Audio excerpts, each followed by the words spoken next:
everybody, and welcome to another episode of the RXP podcast, where three working professionals come together and talk about their love for movies, TV shows, and video games. My name's Tiffany, and I'm going to be your host for this monumental episode, and which I'll explain in a second. But first, let me introduce my co-hosts, as always, Matt. What's going on? And Alex. Welcome to the end of 2022. Yeah, 2022 is ending, and this is one of my absolute favorite episodes to record, where we sit back and reflect on our favorite top 6 non-gaming experiences of 2022. Now, you know, the tagline of our show is that, like, we're three working professionals, right? And we're, like, just trying to fit in the best things that we like to do, and we're trying to tell the audience that we 100% wholeheartedly recommend these experiences, and we think you should check it out yourself. So now, if you're curious about, well, I want to hear about video games, don't worry, that's our next episode. Our next episode will talk about top 6 video game experiences of 2022. But today, so if you want to get notified about that episode, just subscribe down, below here on YouTube or on your favorite podcast service. Yeah, or that. We got to get that plug in, you know what I mean? Listen to all of our content.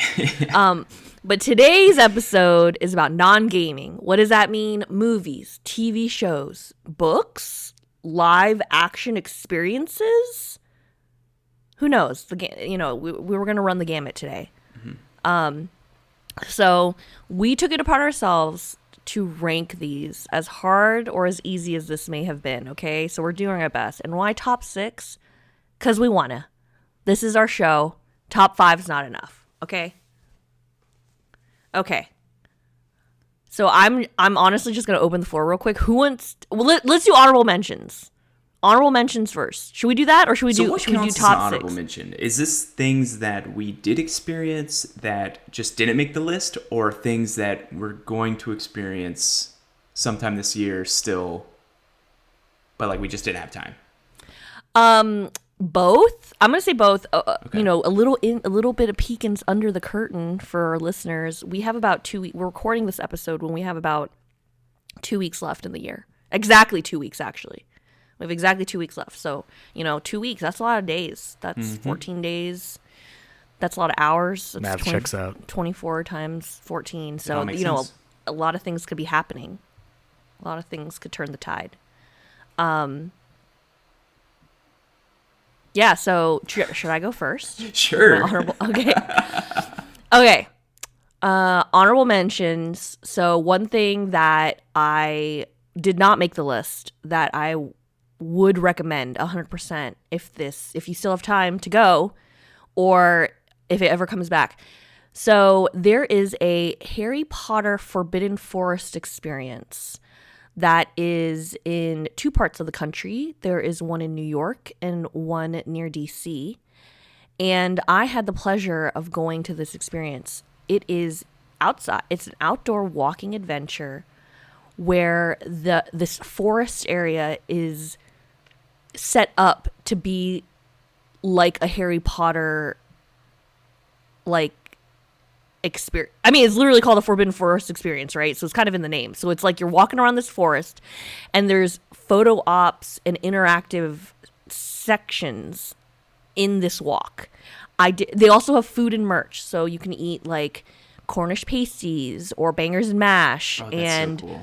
Yeah, and like have hot beverages like hot chocolate or hot cider. I got hot apple cider like on the going into the experience, and then at midway there's like another rest stop, like a village, and I got spiked hot apple cider, which was with rum, or like it was probably rum. And so it was very hot. It was very cold. I mean, the drinks were very warm and hot and delicious. And then the walk was very cold because I went in the wintertime in like November. And it was a delightful time. They had a lot of interactive things. You could bring your own wand, or you could, use the wand that at their disposal. And it was a really fun time. It was kind of pricey, to be completely honest. I think it depends on the night that you go. I went on a Saturday night, so it was like pretty expensive. Like my ticket was like like a little over $60. Oh wow. Okay. Including parking, that I split with a group.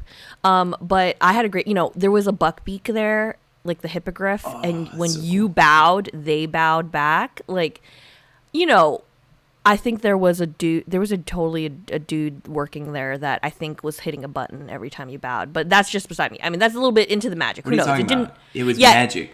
It was magic. It didn't break the experience for me. But I thought, as if you're a Harry Potter fan, that was not a once in a lifetime, but like it was great, right? It was like no rides, right? This isn't Universal Studios, but you got to walk around and do it. Loved it. Absolutely loved it. Like, would recommend, but it did not make my list because there were other things going on. Second, I would love to watch the new Knives Out movie, which is going to be coming out on Netflix near Christmas time. Knives Out, A Glass Onion. I'm looking forward to watching that, and I'm curious if that movie could make my list. I do love a good murder mystery. I've come to realize that over the last couple years, and I feel like, from what I've heard from reviews, that it could potentially make it, but who knows? I don't know. That's what I'm right there with you. Like, that's definitely on my list of something that, if we were to actually record this at the end of 2022, I'm pretty sure, like, I have some movies, spoilers, on this list. I'm pretty sure that movie might overtake some of the other movies on my list. With that, a show that I have started and I have gotten through most of the way, I'm actually 2 episodes behind, which is Andor. Andor is something where it's honestly one of the best dramas that I've seen in a long time. The unfortunate thing is there's 12 episodes, and I got really behind, and I tried my best. I was telling Maddie, I was like, I got to try to get through this by the time we record, because I feel like it's going to make my top list. And I think it honestly will, because it's really having a really great climax right now. Fantastic acting, fantastic. You could just tell the money that they put into this series. Awesome. One of the best Disney Plus shows out there. So if you want to check that out, I would tentatively give you a recommendation to go do it. But unfortunately, I'm a little bit short. I'm on episode 10 out of 12. So, and they're like an hour long. They're a full hour. So, like, it is some chunky material, but it's really good.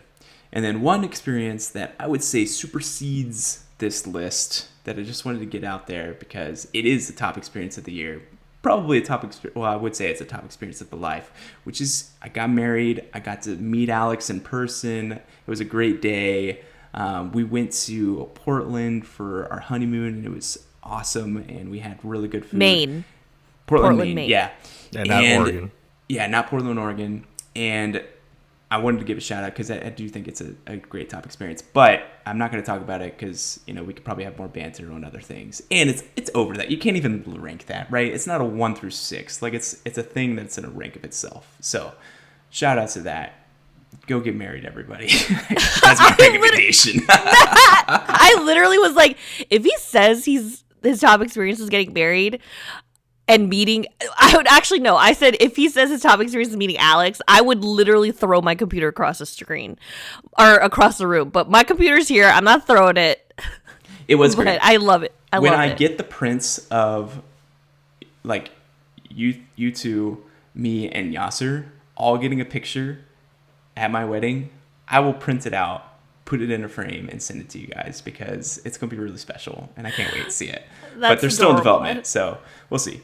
Okay, I was about to be like, I want to see the photos. I, like, manhandled your photographer to get group photos. Yeah, she was awesome. She was so great. I didn't manhandle her. She was just great. She noticed how I was struggling to try to take a selfie, and she's like, nah, you want me to help you? And I was like, yes, please help me.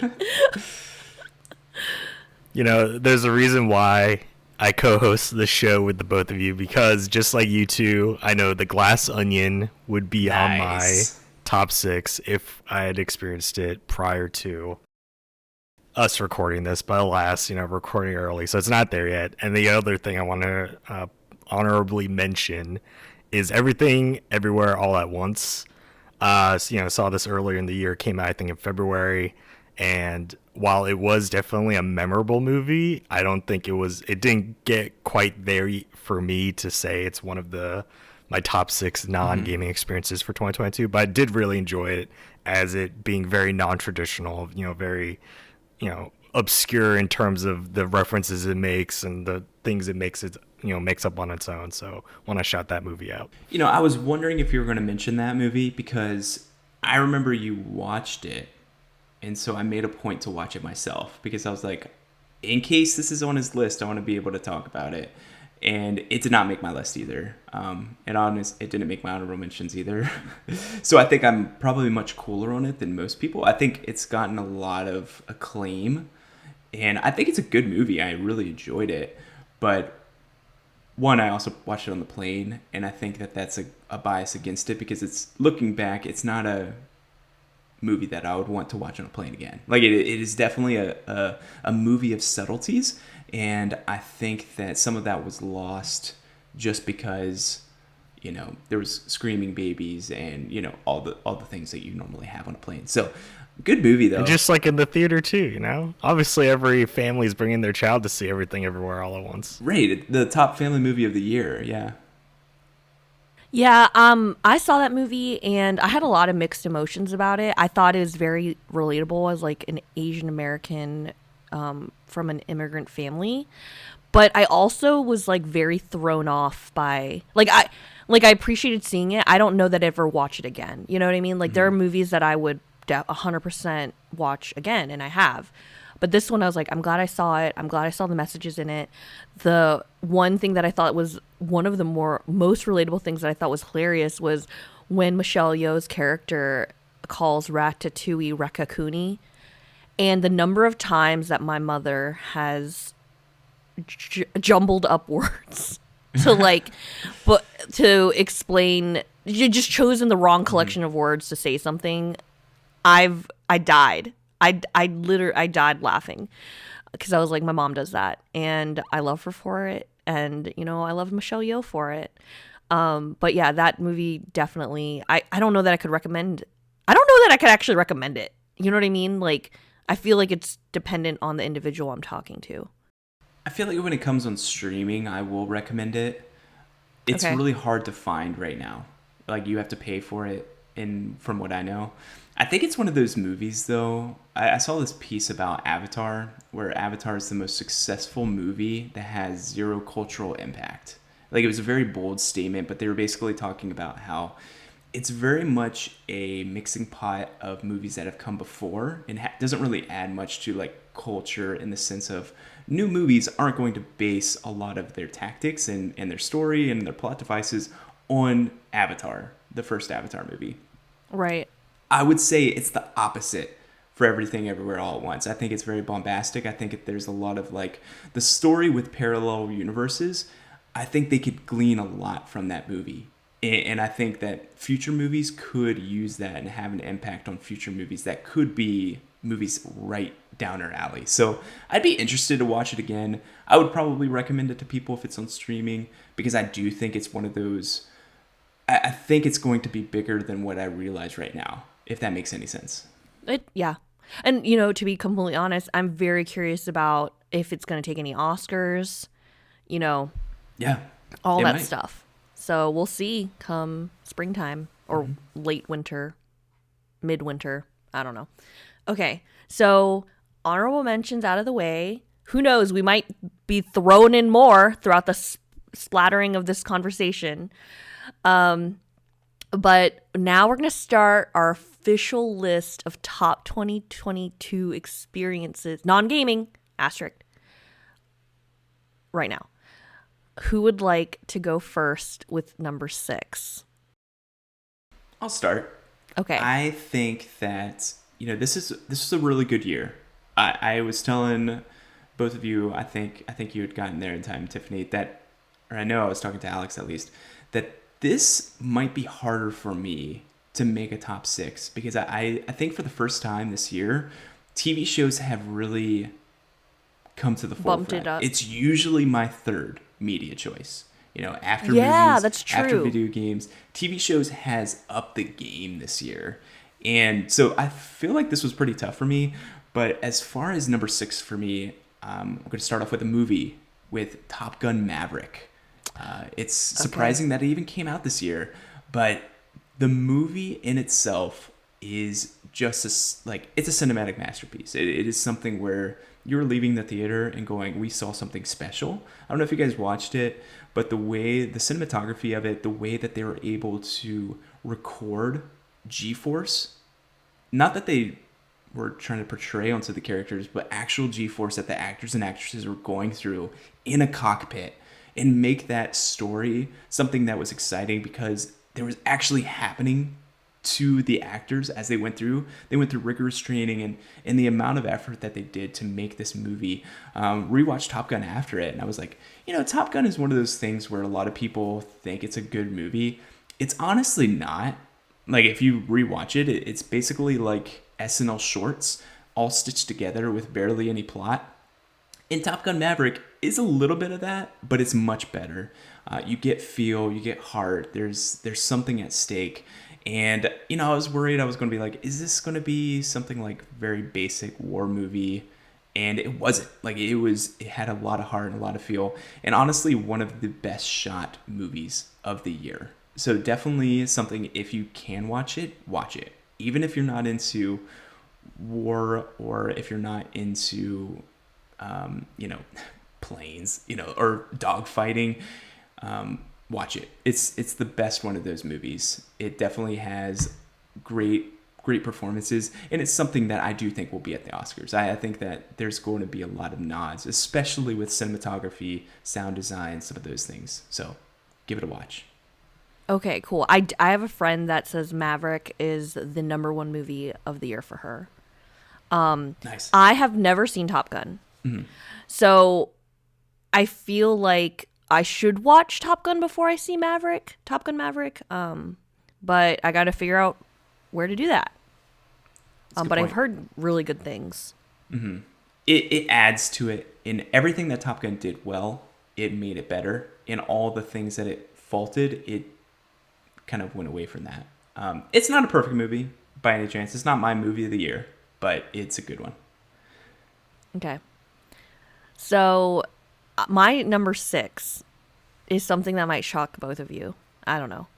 But my number 6 is the Marvel TV show She-Hulk. So I know I'm a lot warmer on this than Matt, but I loved this sitcom. It was so different from the other TV shows that came before it. There were some parts that I thought was a little much. And then some parts where I was like eating it up, like the twerking thing at one point. I was like, what's going on here? Like, I don't need this in my life. I mean, I know shaming on twerking. It's just like, I'm like, you spent budget on animating her twerking. She-Hulk twerking. But anyway, so, basic plot line is like, this lady, I forgot her name. I don't remember She-Hulk's. You can just give overview. I don't need the specifics. Okay, yeah. So She-Hulk. I say this number 6 experience, and I don't even remember her name. But She-Hulk basically number 5. It's fine. comes into her own powers after Bruce Banner and her have this accident, and then she's just like navigating she's navigating her new powers, but also trying to just stay quote unquote normal and keep up with being a lawyer. And honestly, the law parts in the beginnings really could have been a little bit beefier in terms of like a lawyer show, because it's not like the greatest lawyer show that I've ever seen. But the comedy I thought was hilarious. The ending was unexpected and I loved it. And it was just a joyous time. It was 9 episodes, half hour, super quick. Like honestly, like could almost be a little bit like feel like just a little bit longer of a movie.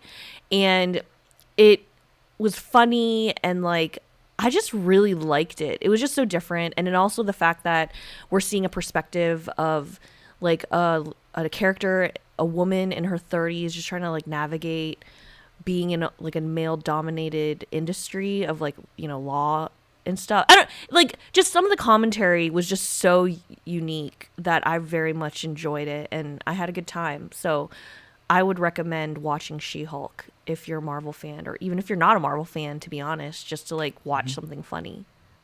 I think it was good, and I don't want to come off as a hater of She-Hulk. It's not. You're not. It didn't make my list, Yeah. but I think it was good. One thing I do appreciate from some of these Disney Plus shows, there's like an IGN article that talks about all the loose ends of the MCU, and it's crazy. It's crazy how many loose ends. And what I appreciate about She-Hulk is like it tied up some of those loose ends. It's like, what is Abomination doing with Wong? Like that storyline is fleshed out, and now we don't have to waste time in a big movie because it was just part of She-Hulk. I enjoyed my time for the most part. I think I had issues certain places, and you can catch our. Didn't we do a peer review on that? No. Or did we not? No, we didn't. We just talked about it. Oh, yeah. Okay. Well, anyway, I didn't care for the ending. I guess. Since we didn't record it, I guess it doesn't exist, in my opinion. It's okay, but no spoilers. No spoilers or anything, but, I think overall it was a good time. And the cool thing about that over Andor is it's so bite-sized. You can definitely get into it very easy. So, yeah, good. I'm glad. I'm happy for you. Thank you.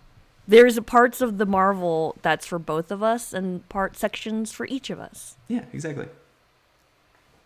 And you can be like me and not watch any of the shows that came out this year and just watch the movies. Did any of those movies make your number 6 spot? Spoilers for this, no. Okay. And for the rest of my list.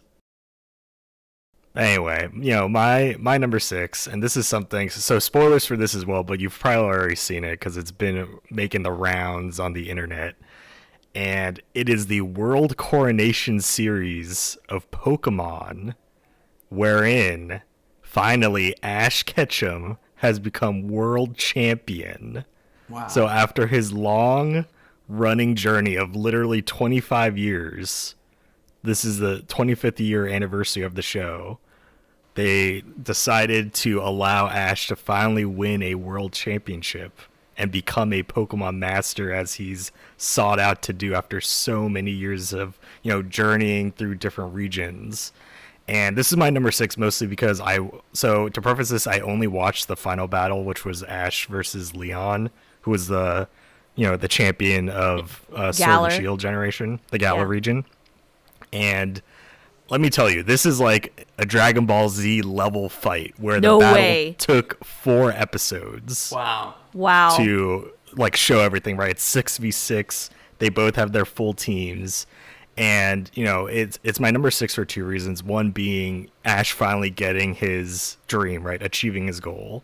And I know that in reading some interviews that when writing the story, the showrunners for Pokemon intentionally designed it to be that Ash typically lost in order to, give the message to say it's okay to lose. Like, the outcome really doesn't matter, but it's the journey that, brings you to your end goal is what really matters, right? It's these experiences he makes with his Pokemon, with the friends he makes along the way, even with the gym leaders he faces and beats and loses to also.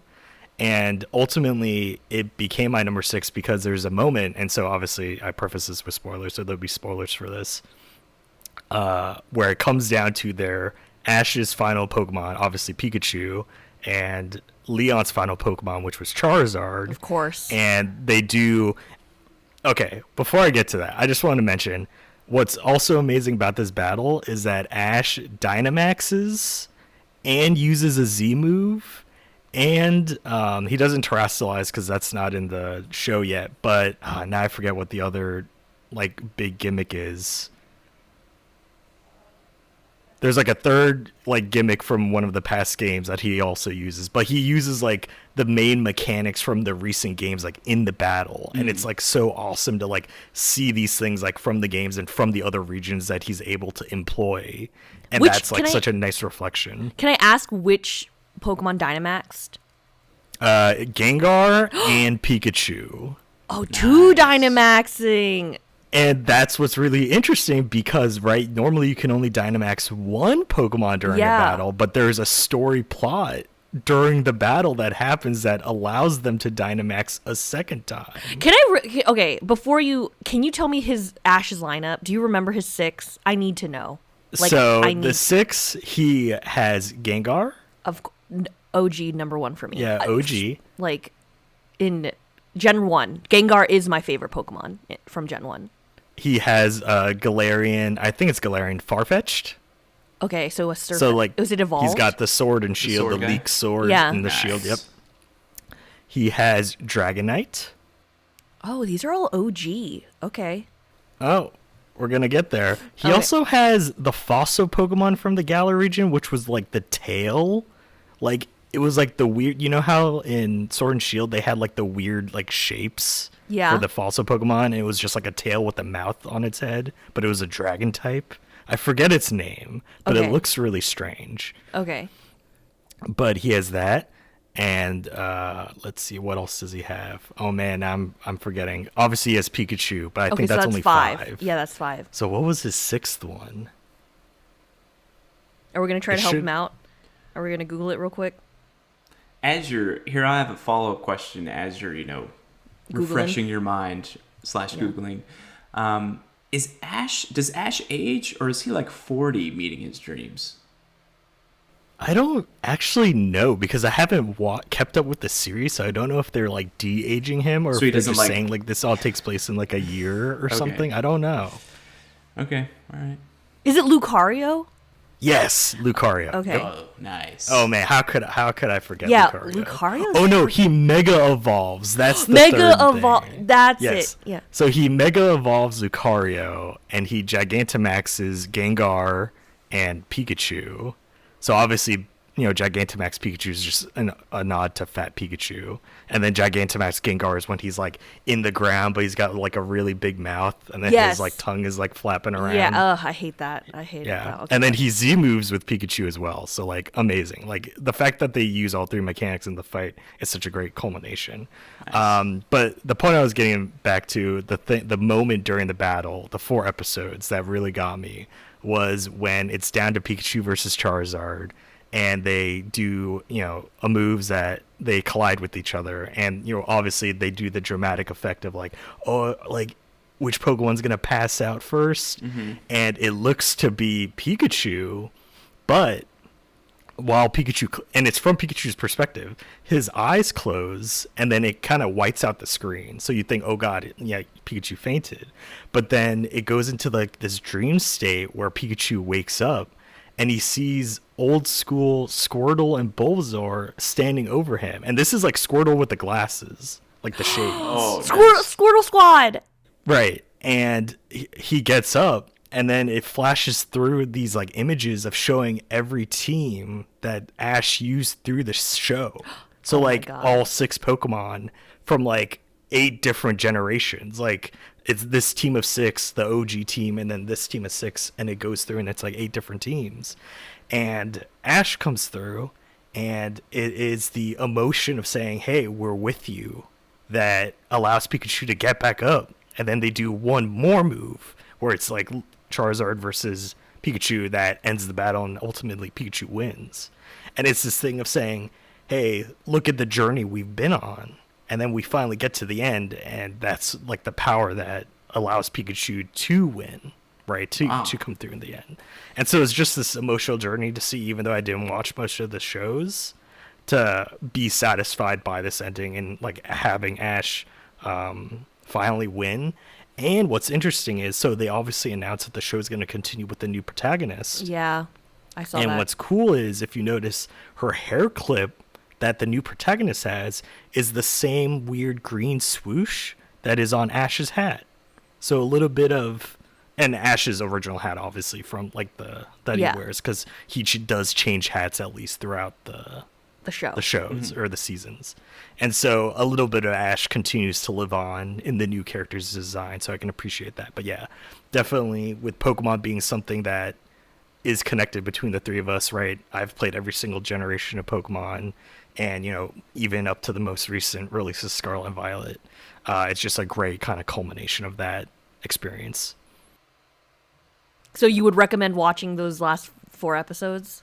At least the final battle I would recommend, if you're able to. Yep. Okay. Where's it on? Like, do you stream it any sort of? The websites have it. We won't Okay, get into the cool. details. You mean It's just on online. Got it. It is available. It's available. Got it. I see what you're saying. So something that maybe is a little bit easier to stream legally is Stranger Things Season 4. My number 5 top experience of this year. Yasser and I talked ad nauseum about Season 4 and our thoughts on Stranger Things as a whole. Fantastic series. Honestly, one of my favorite series that Netflix has done up to this point, and that they're able to still bring it and it be a debate between Yasser and I about, like, is this the best season? And that it's in the running on Season 4 is, like, such a beautiful thing. I think Season 5 will come out, and I think that'll be it. But what a fantastic season. I think it had everything that you would want. It's not higher on this list because of certain plot armor choices that they gave towards the end. I don't know did either of you watch Season 4? Mm-mm. No. Nope. Okay, cool. So I'm like really killing it for this picking things that we can all talk about so far. No, but this is what this episode's really goes about. To show the differences in the taste, true, right? That's true. Yeah, and I want to hear about it because you're recommending it to me. Maybe I'm going to check it out. It's so good. The thing that kills it for me and Yasser, because Yasser and I talk about, we've talked about a lot on this show and just in person. It's like the biggest thing that draws us to a TV show or movie is character development. Character development. It is such a huge part of Stranger Things, and some of the arcs that some of these characters go through and maybe finish or, have some sort of culmination is beautiful. And the amount of, there's a lot of lore, like Dungeons and Dragons lore, which I did not know. Like the person that cuts my hair supposedly knows all about Dungeons and Dragons. Like she read books and plays the game and all these things. And she was telling me her theories that she had heard based upon certain big characters that may or may not have been introduced in Season 4, which I'm really stoked about. I think they could really do some really cool things on the next season to really even add more character development. I don't want to spoil it because, there's 4 seasons there. Go watch them. It's such a good time. Like if you're looking for, characters that will grow older with you and will show that character development that you normally would see in real life, like they give enough time in 4 seasons to really see them grow up and become really cool characters, which makes me love to see them as licensed characters in one of my favorite games of all time, Dead by Daylight, that I play all the time, which should be on every list that I do for video games, but it won't be because, I would just be talking about it every year in December. But seeing Steve there, seeing Nancy there, them theorizing that there's going to be another Stranger Things Dead by Daylight chapter released soon, it's going to be awesome. So go watch it if you can. If you stopped in like Season 2 or Season 3, plow through. Season 4 is one of the best. I think it's my favorite series or favorite season of a fantastic series. So go watch it. I feel like this is an attack on my number 6 because Ash virtually stays the same age and doesn't really grow up or change. Yeah, that's right. It's like, how much is he developing? He's still 12. So my number 5 experience this year is something that actually came out last year. So this thing came out May of last year, 2021. And my number 5 experience that I would wholeheartedly recommend to everyone who can read is the book Project Hail Mary. I got this book for Christmas last year. So Christmas 2021, it was gifted to me, and I only finally got to reading it this past summer. And I couldn't put it down when I started it. I loved it. It was really good. It's written by Andy Weir, who wrote The Martian. And Project Hail Mary is about it. Like it literally, the story opens up with this guy who is very confused. He's like, where am I? And then basically comes to realize that he's on a spaceship. And he's like, why am I on a spaceship? And then he starts, essentially the story unfolds with his memory slowly coming back and him overcoming adversity with science and engineering. And the story was so good. It's going to be made into a movie, which I'm so excited about. Ryan Gosling is set to star as this guy, and I'm here for it, and I cannot wait to watch this movie. I've also heard really great things about the audiobook. I did not read the audiobook, but I've heard or listened to the audiobook, and I've heard No one reads the audiobook. Yeah, I know, dude. I don't even know what I'm talking about. No, actually, one person does. The person that's recording the audiobook. It's only one reader. That's true. Well that's played. True. That apparently the audiobook is phenomenal. The book is phenomenal. Like I can't recommend it enough, honestly. How long is the book? That's a great question. I believe it's it's not that long, but I can tell you. Did you read what do you The consider? Martian? I did read The Martian. I read The Martian. How did The Martian compare to the movie? Like, how did that compare? Because I love the movie. I love the book as well. I like The Martian book, and I love the movie. I love both of them. Is it but the it's been same years. director that directed The Martian? That's a good question. I'm not entirely sure. Okay. And then the my last random question aside. for you as I interrogate you. Yeah. Is it coming out soon? I don't think so. Okay. I don't know that the movie's coming out soon. I mean, because so I looked I at guess the it's book. soon enough to have a cast, but maybe not next year. Okay. Cool. Yeah. So the book, the book Project Hail Mary is 476 pages. Okay. So to me, that's not that long. I feel like once it hits over 500 or so, that's kind of where we get to those extra 30 pages would be the difference maker. Okay. We don't need that. Oh. Some of us have to sound right. Wait. every time that we read a book. It takes us That's about true. a year to read Okay, now wait a second. I forgot. I can't person believe that records the audiobook. Yeah, exactly. I cannot believe that I didn't remember this, because I think I knew this factoid and then was so excited and forgot. The directors of Project Hail Mary are Phil Lord and Christopher Miller. Oh, nice. They did Spider-Verse, you guys. This movie is gonna be freaking phenomenal. They did Mitchells and the Machines. They did Lego Movie. Honestly, I'm even more jazzed about this. And I swear to God, IMDb better not be lying to me, because I'm even more stoked. I don't know when this movie is gonna come out. I mean, Ryan Gosling just did Barbie, so who knows?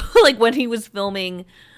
Yeah, he's got to wipe off that spray tan, you know what I mean? Yeah, and his 10 abs that he somehow has. But yeah, Project Hail Mary, go out, listen to it. If you don't like reading, read it. If you love reading, I put my whole 100% recommendation into this book that we all apparently should have read last year. Yeah, I guess. All right, my number 5, also a book that I read this year, that came out this year. That is Tomorrow and Tomorrow and Tomorrow. So this is a book that was recommended to me by Tiffany, actually. And the book is written by Gabrielle Zevin. And it's been on a lot of aggregate reading, websites, number 1 book of the year, right? Goodreads and book of the month and anything else you can probably find. And, to keep it short, because I don't want to spoil a lot about the book, it's a book about game development. And really kind of, it's a fictional story, so it's not based on anything real. It's not spilling the tea about what happened with the development of Dishonored or something like that from Bethesda and Arcane. But it is a story about developing a game and kind of, I guess, giving light to the potential ongoings, and I guess trying to help the reader understand, to say, hey, we as a podcast, and hopefully to many of the listeners out there that are listening to this right now, you probably play a lot of games, but you probably don't think about how those games are made, and really kind of the trials and tribulations, but also just decision making that has to go into saying, if we're making a game, what's it going to be about, right? What features are we going to have? What's our target audience? And I think this does a very good job, in a fictional story, kind of relaying the idea to say, it's not easy making a game, right? For every good game that comes out, there's like a ton of bad ones, quote unquote bad, but that just don't, make sense, don't work well. And also the fact that the people making the games are real people, right? So like even, I don't like to see it, but the people that make hate comments about developers don't make sense. And also the fact that you don't really know how these games are made in terms of their life conditions, the constraints of the game, right? Budget, and also publisher demands, right? Like if you're partnering, if the developer has to partner with a publisher to help get this game developed, there might be some concessions that have to be made about saying, hey, the publisher is only going to agree to help us, fund the game if we agree to do, XYZ thing about the development. And so I think this does a very good job to show the other side, to say, you love playing games. Maybe if you understand the process about making them, you can also be a little bit more understanding, especially when games don't turn out as you'd expect, and hope for the future in terms of maybe the next release being a little bit better, or there being patches down the line to fix the problems. But I think it's just a great story. It's 400 pages. I was able to finish it essentially within a day's read, right? As slow as a reader as I am. So it's pretty easy to get through. And it is very explicit. There are a lot of explicit language and scenes. So forewarning, I would say at least teenage age to read this, if not older. But besides that, yeah, I think it's definitely worth the read. So not a bedtime story, is what you're telling me. There's no violence per se, so I don't know if like that would scar you, but there is just like graphic descriptions of things. Okay, so it's funny because I did recommend it to Alex in the sense of, so I bought this book when this came out, and I was like, this sounds like something that I would like to read. And it came out in July of 2022, and I have yet to read this book, but I brought the book home for Thanksgiving break, and I was going to take it back with me when I was going back to my abode. But I like kind of looked at, I was like, Alex, would you be interested in reading this? Like if I left this book here and, I was going to go back home for Christmas, and I was like, I can read it during Christmas time. Like, would you be interested in reading this book? This is what it's about. And, I was like, it's about video games and a boy and a girl who like develop it. And it's surprisingly won a bunch of popularity contests on the internet. And then Alex was like, sure, like, I'll check it out. And I was like, cool. And now it's on his top 6. Like, that's what I have to read this book before the year's over. So yeah, maybe you have to do your own recommendations. Yeah. You literally recommended the book. He read it, and you're like, I guess I need to listen to myself. Read this book. You know what? Now I'm recommending it back. Yeah. So Matt, you know how it goes. Sometimes you gotta listen. You tell yourself things to do. You recommend things to yourself, and you just don't get to it. But now this is it. This is the call. Like, and I'll let you. Matt, I'll get back to you if I also recommend it. All right. Yeah. Obviously, I am not a huge reader, because I have no books on my on my list. That's probably not even a spoiler, because you guys probably have caught on over the past year of listening. Anyway, so number 4 for me, this is when things get serious for me. Like, some of these recommendations are recommendations that I am giving on a weekly basis. I'm asking people, hey, what streaming service do you have? Hey, what type of time for it? Like, hey, do you want a good time? Here's some things. Starting with number 4, because number 4 is a show that didn't come out this year, but it's a show that I found this year, and it is Ted Lasso. Ted Lasso season 2 came out last year, at the end of last year. I watched season 1 and season 2 this year. It is the reason why I took up PlayStation's offer to get free Apple TV for a little bit. Because I'm like, this is a show that is getting all sorts of awards. Everyone's talking about it. Someone at work, like a physician that I work with, was recommending it to the team. And I'm like, I have to listen, like, I have to watch this, right? Like, I just have to. And I'm so glad I did. Like, it is easy TV. It's a comedy. It is feel good. It is everything that if you need some hope in humanity, it is a great show to watch. And it is bite-sized and beautiful. And it's coming from someone, it's the basic premise of it is this guy, Ted Lasso.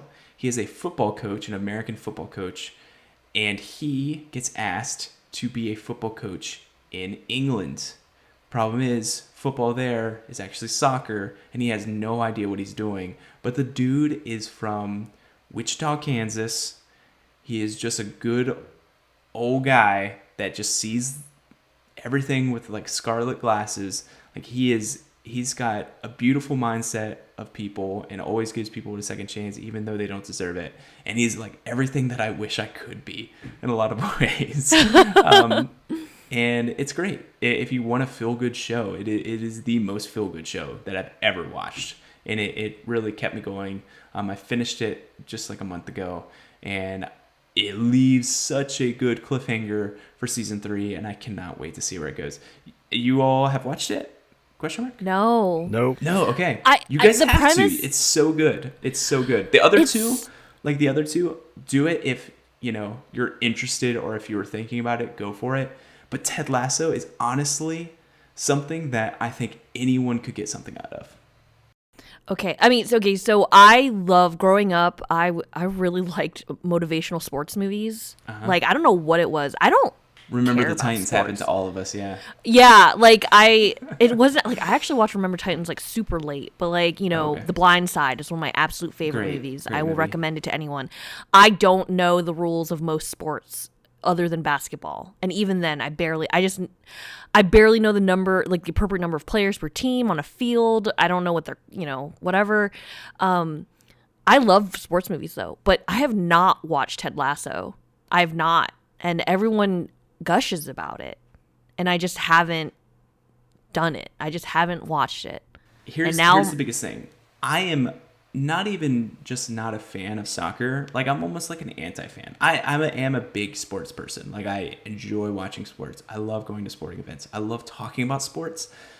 I don't understand one thing about soccer. I played soccer once in second grade, and I was And you so were like, bored. this isn't for you. I was like plucking grass, and I'm like, this is stupid. Like, why would I ever want to play this? It's so bad. Good thing this is probably going to be uploaded after the World Cup is over. And I don't care, because guess what? On the World Cup, I was still dunking on the World Cup. And I'm like, didn't, like, USA lose to an island?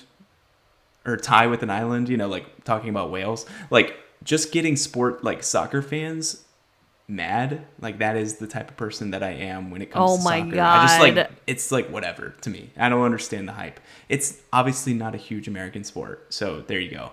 So, for me, as someone who it's like borderline hates soccer, I love it. I love it. You need no soccer information. Like, they don't really go much into the games itself. It's usually the drama and like the fun that happens around or in between the games. So really, really fun.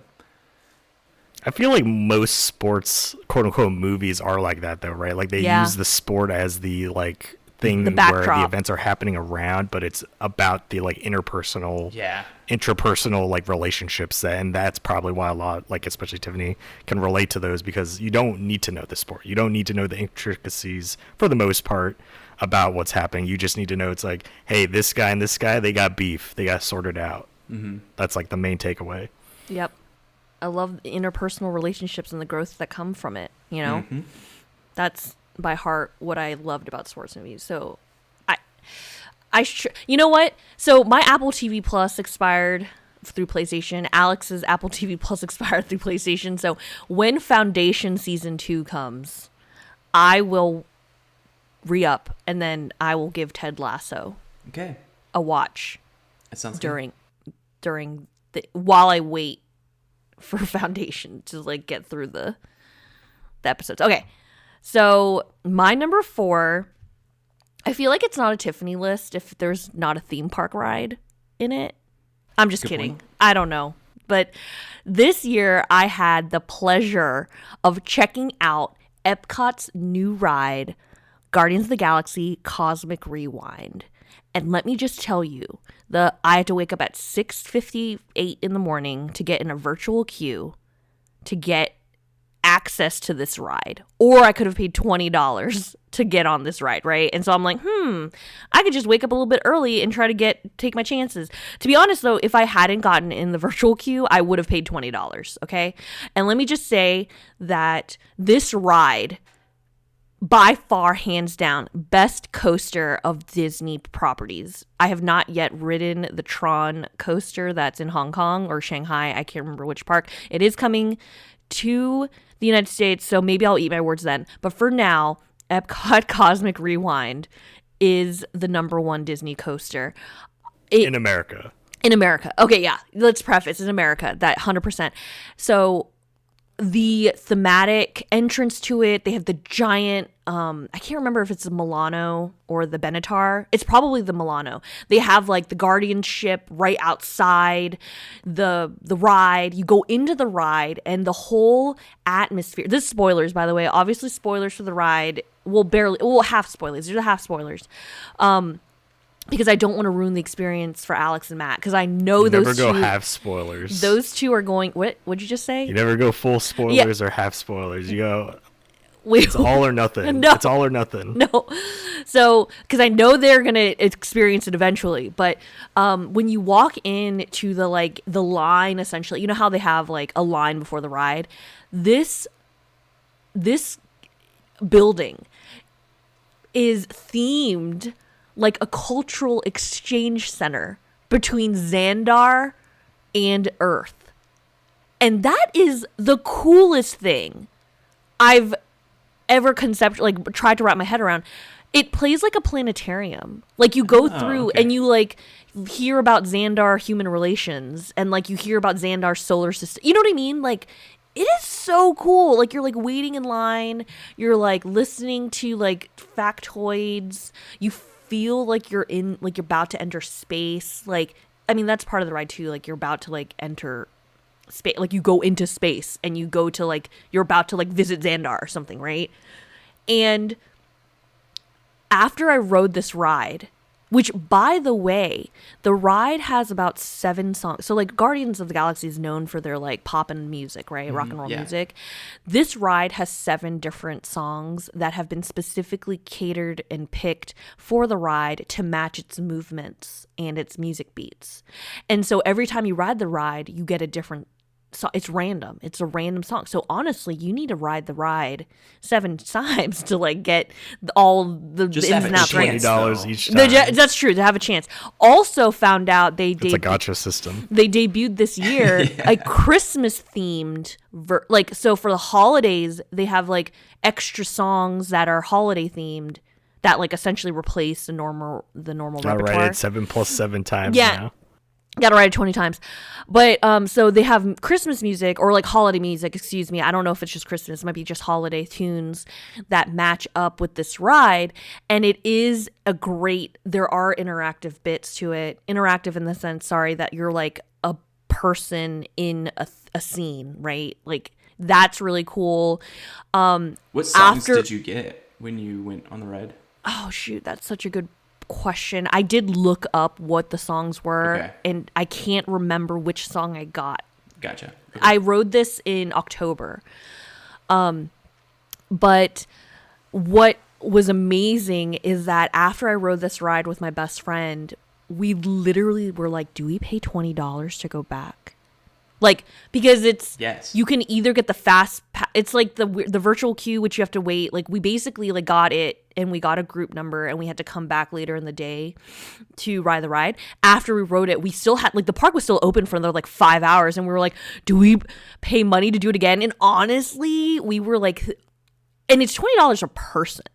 Mm-hmm. Like, and we were like, we almost did it, but we're like, no. Like we can't. Like that's going hog wild, right? We already spent astronomical amounts of money just to go to Epcot for the weekend, like technically, right? So we didn't. But honestly, like now I look back, I'm like, I probably should have. But you know, at the time I was like, let's hold back. Let's be responsible adults. Let's not do it. But I recommend it. And this is where I'm saying that if you don't get, like if you wake up at 6 o'clock in the morning trying to get into the virtual queue and you don't make it, it's worth the $20 for that one ride. Like, I don't know. if you have the funds for it, I completely recommend it. Obviously, if you like can struggle with filling your gas like on a regular basis, I don't recommend it. But like if you have a little bit of extra income, you're in Orlando, you're in the Disney mood, like get on this ride. Like it's a must. It's a must. All right, my number 4, and it is the only show on. Well, I guess technically not the only show because I had the Pokemon show, but that's just for the World Coronation Series. But this is the show in its entirety, and it's on Netflix. Cyberpunk Edge Runners. Wow. Okay. Cool. And this is a 10 episode, animated series. This is done by Studio Trigger, well-known Japanese animation studio. They've done stuff like Kill la Kill in the past, which I really enjoy, amongst other things. And I'd say this is my preferred way to experience Cyberpunk 2077. I highly recommend this over the game. I know a lot of people went back to the game because of the enjoyment over Edge Runners. And I think based on what I heard, the game's still buggy. The game still has a lot of issues. So I do not recommend the game even at this point. But it does have an upcoming DLC that might be a little bit better, Phantom Liberty. It's got Idris Elba in it. So if you want something that has Keanu Reeves and Idris Elba, maybe Phantom Liberty is up your alley. So maybe that might interest you. But for the show itself, I enjoy it because it really goes to show how bombastic like the genre is, right? What cyberpunk means. And obviously being done by Studio Trigger, it looks amazing, right? Obviously great animation, great color schemes. It's very graphic, as you'd expect cyberpunk stories to be. A lot of death, a lot of sexual activity. And so I highly don't recommend it for younger audiences. But, if you are of age, I would say definitely this is a fun ride. Plus it's short, right? It's 10 episodes. They're like 22 minutes each, so you can get done with it within, about 4 hours to watch the whole thing. So it's like as long as it's even shorter than Justice League Snyder Cut. So if you can be bothered to watch that, you can watch all of Cyberpunk Edge Runners, and you don't have to do it all at once either. You split it up, watch a few episodes at a time like I did. But definitely, I recommend it as just a good quality anime like in that universe. Do you think that you'll pick up the DLC now because you liked Edge Runner so much? I don't know. I think that they haven't announced how much the DLC costs, and I feel like that's probably a big factor. But also the fact that it's still so buggy, I don't know if I can expect there still to be problems even after 2 years of patches. So probably not, but I am interested to see what people think about Idris Elba's character in the DLC and how well he is, right? Because it definitely seems like CD Projekt Red is leaning towards that route. I know recently they also, with The Witcher 3 remaster, they included Henry Cavill's dog in the remaster, obviously because he played Geralt in the Netflix Witcher show. So it seems like they're definitely willing to go the route of putting more star power into their game / property. So definitely I'm interested to see if any like more big name actors get included in the future. And I don't remember much about the story because it was, it's very middling. You can hear our thoughts about it. It was so long ago. Is there any connection between Edge Runners and any major story characters in Cyberpunk the game?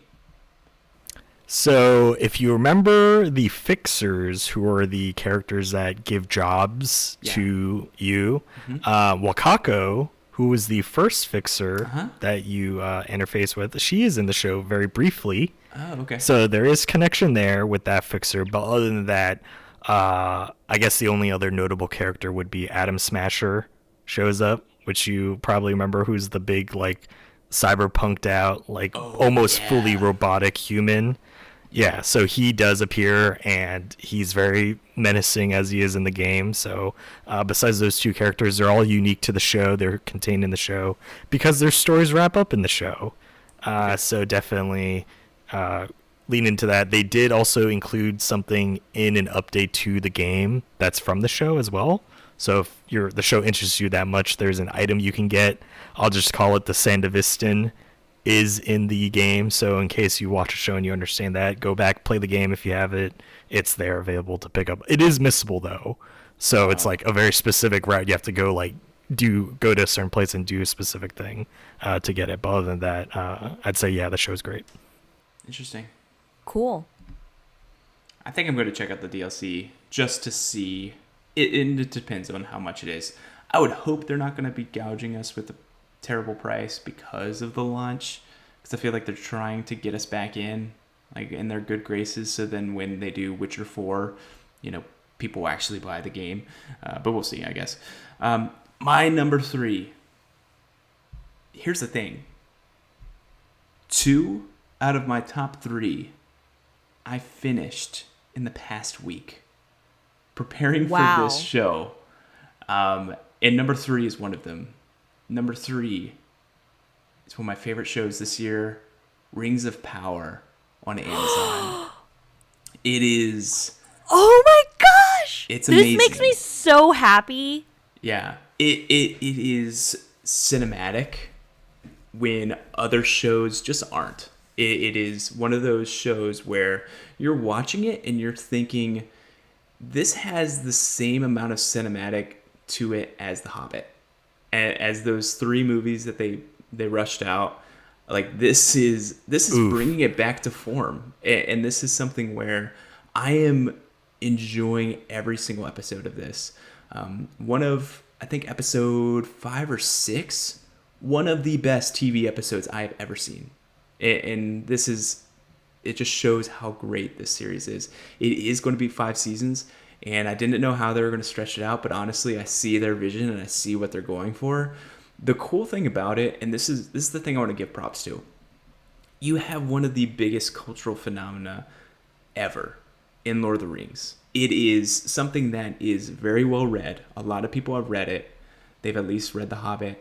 They at least know who Gandalf is. They know who Frodo is. They know a general premise of these things. They know the memes that come from these movies that came out when I was in elementary school. Yeah, like, these are well known. So if you're going to do a prequel where there might be overlap, it's going to take a very, very subtle writing style. And I think they did it really, really well. Because there's a lot of mystery characters that they introduce. And I'm not going to spoil any of them because it's really fun to be an audience and being like, who is this? Is this guy or is it this guy? Like, where is this going? There's a great evil in the world, and you don't know if they're on screen or not. And that's all I'm going to leave it to because I don't want to spoil it. But it is, if you're really into movies, not as much into TV shows, if you love Lord of the Rings or have watched them and are interested in more of that, it's great. It's great. I would say this is it is much closer to Lord of the Rings, the trilogy, than The Hobbit. It is a fantastic series. It's on Amazon. It's probably the best show on Amazon, easily. And maybe that just shows the strength of their docket. But budget. Yeah, like you could tell they put a ton of money into this. And I'm really, really excited to see how they do it. I hope they stick the landing. But fantastic. One of the best shows of the year. Really happy I finished it for this episode. Number 3. That makes, honestly, like, I mean, I'm remiss. Spoilers, it's not on my top 6. But when I watched it week to week, like every week I watched it and I freaking loved it. There were days where I was awake at midnight on Thursday and I was like, I could go to bed or I could watch Rings of Power. So, like, I legitimately watched like 2 of the 8. Is it 8 episodes? Or is it 10? I can't remember. It might be 9. It's like something very, some weird, very random. Yeah. There were 2 of the episodes I definitely watched Thursday night or like Friday morning, essentially at midnight, and like went to bed at like 1:15, like because I was like, I need to watch it. I loved Rings of Power. I was also watching House of the Dragon around the same time, and I prefer Rings of Power over House of the Dragon any day. And I recognize that part of it might be nostalgia and familiarity of the Tolkien universe. But yeah, every week I'm like, who's who? Like, who's that? Like, or could that be someone? There were moments where I was like, I hope that's not really who people think they are. Stuff like that. But like speculating with the audience was like a grand time. Did you hear that the actor who played Adar is stepping away?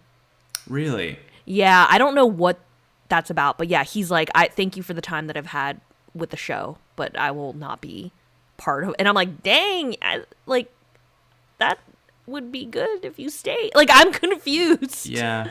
That's gonna be tough, but like I do think that it could be worse. It could be more important characters, I guess. Yeah.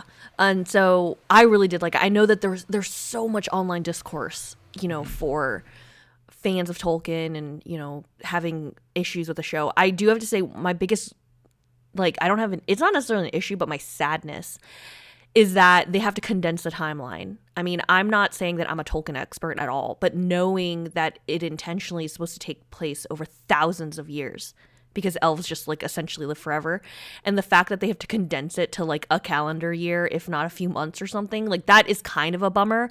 But as a TV watcher, I understand the rationale that you can't afford to have a new human character every episode, for them to live and die within minutes, right? You can't be invested in that person's journey or relationship if they don't last very long.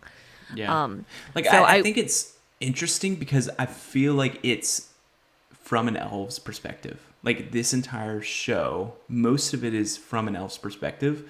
And there's plenty of times where it's oh wow, what has it been? 20 years? And it's oh wait, they were interacting last episode. And I think they did that on purpose because from an elf's perspective, 20 years is an moments. episode. It is. Yeah. I just saw you. Sorry.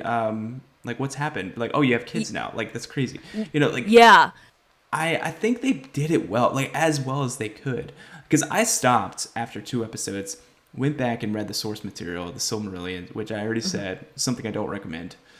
But coming back to it, I'm this is honestly the smartest way to do it. And from a thematic way, I don't see how else they would do it. I guess if you're a super purist, yeah, I guess you're going to find issue. But how else are you going to fit it in 5 seasons? In my mind, I don't know.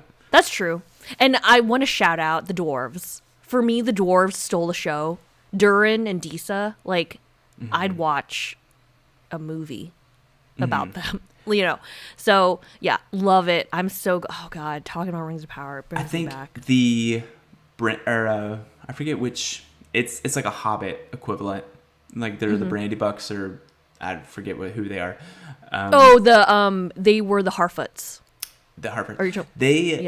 They were a necessary evil, and I'm glad that it looks as if we're not going to be in that world as much in subsequent seasons. So good on them. Good on them.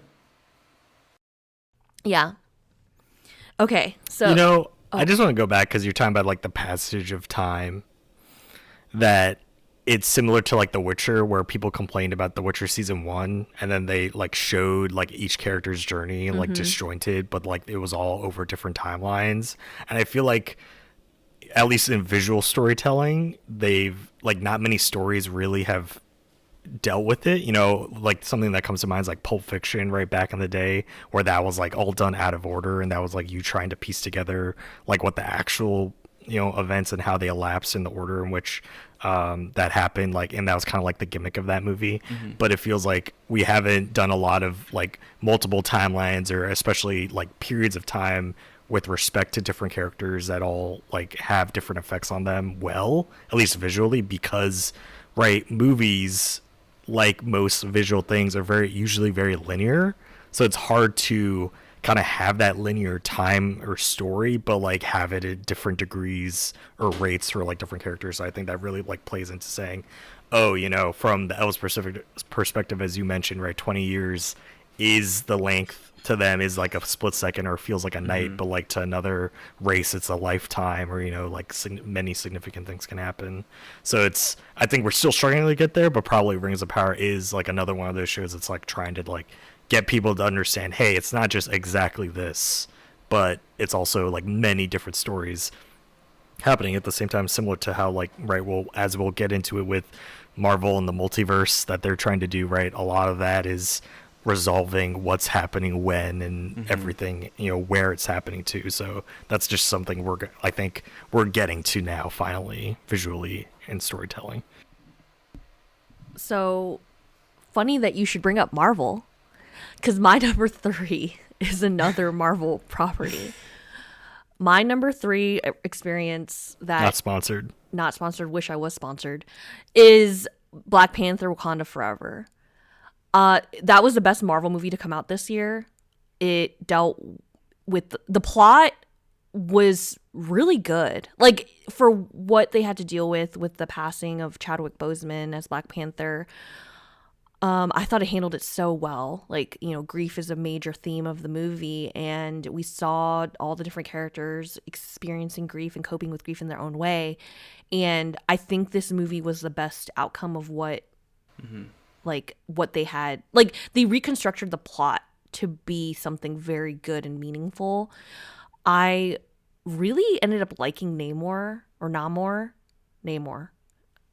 Yeah, Namor.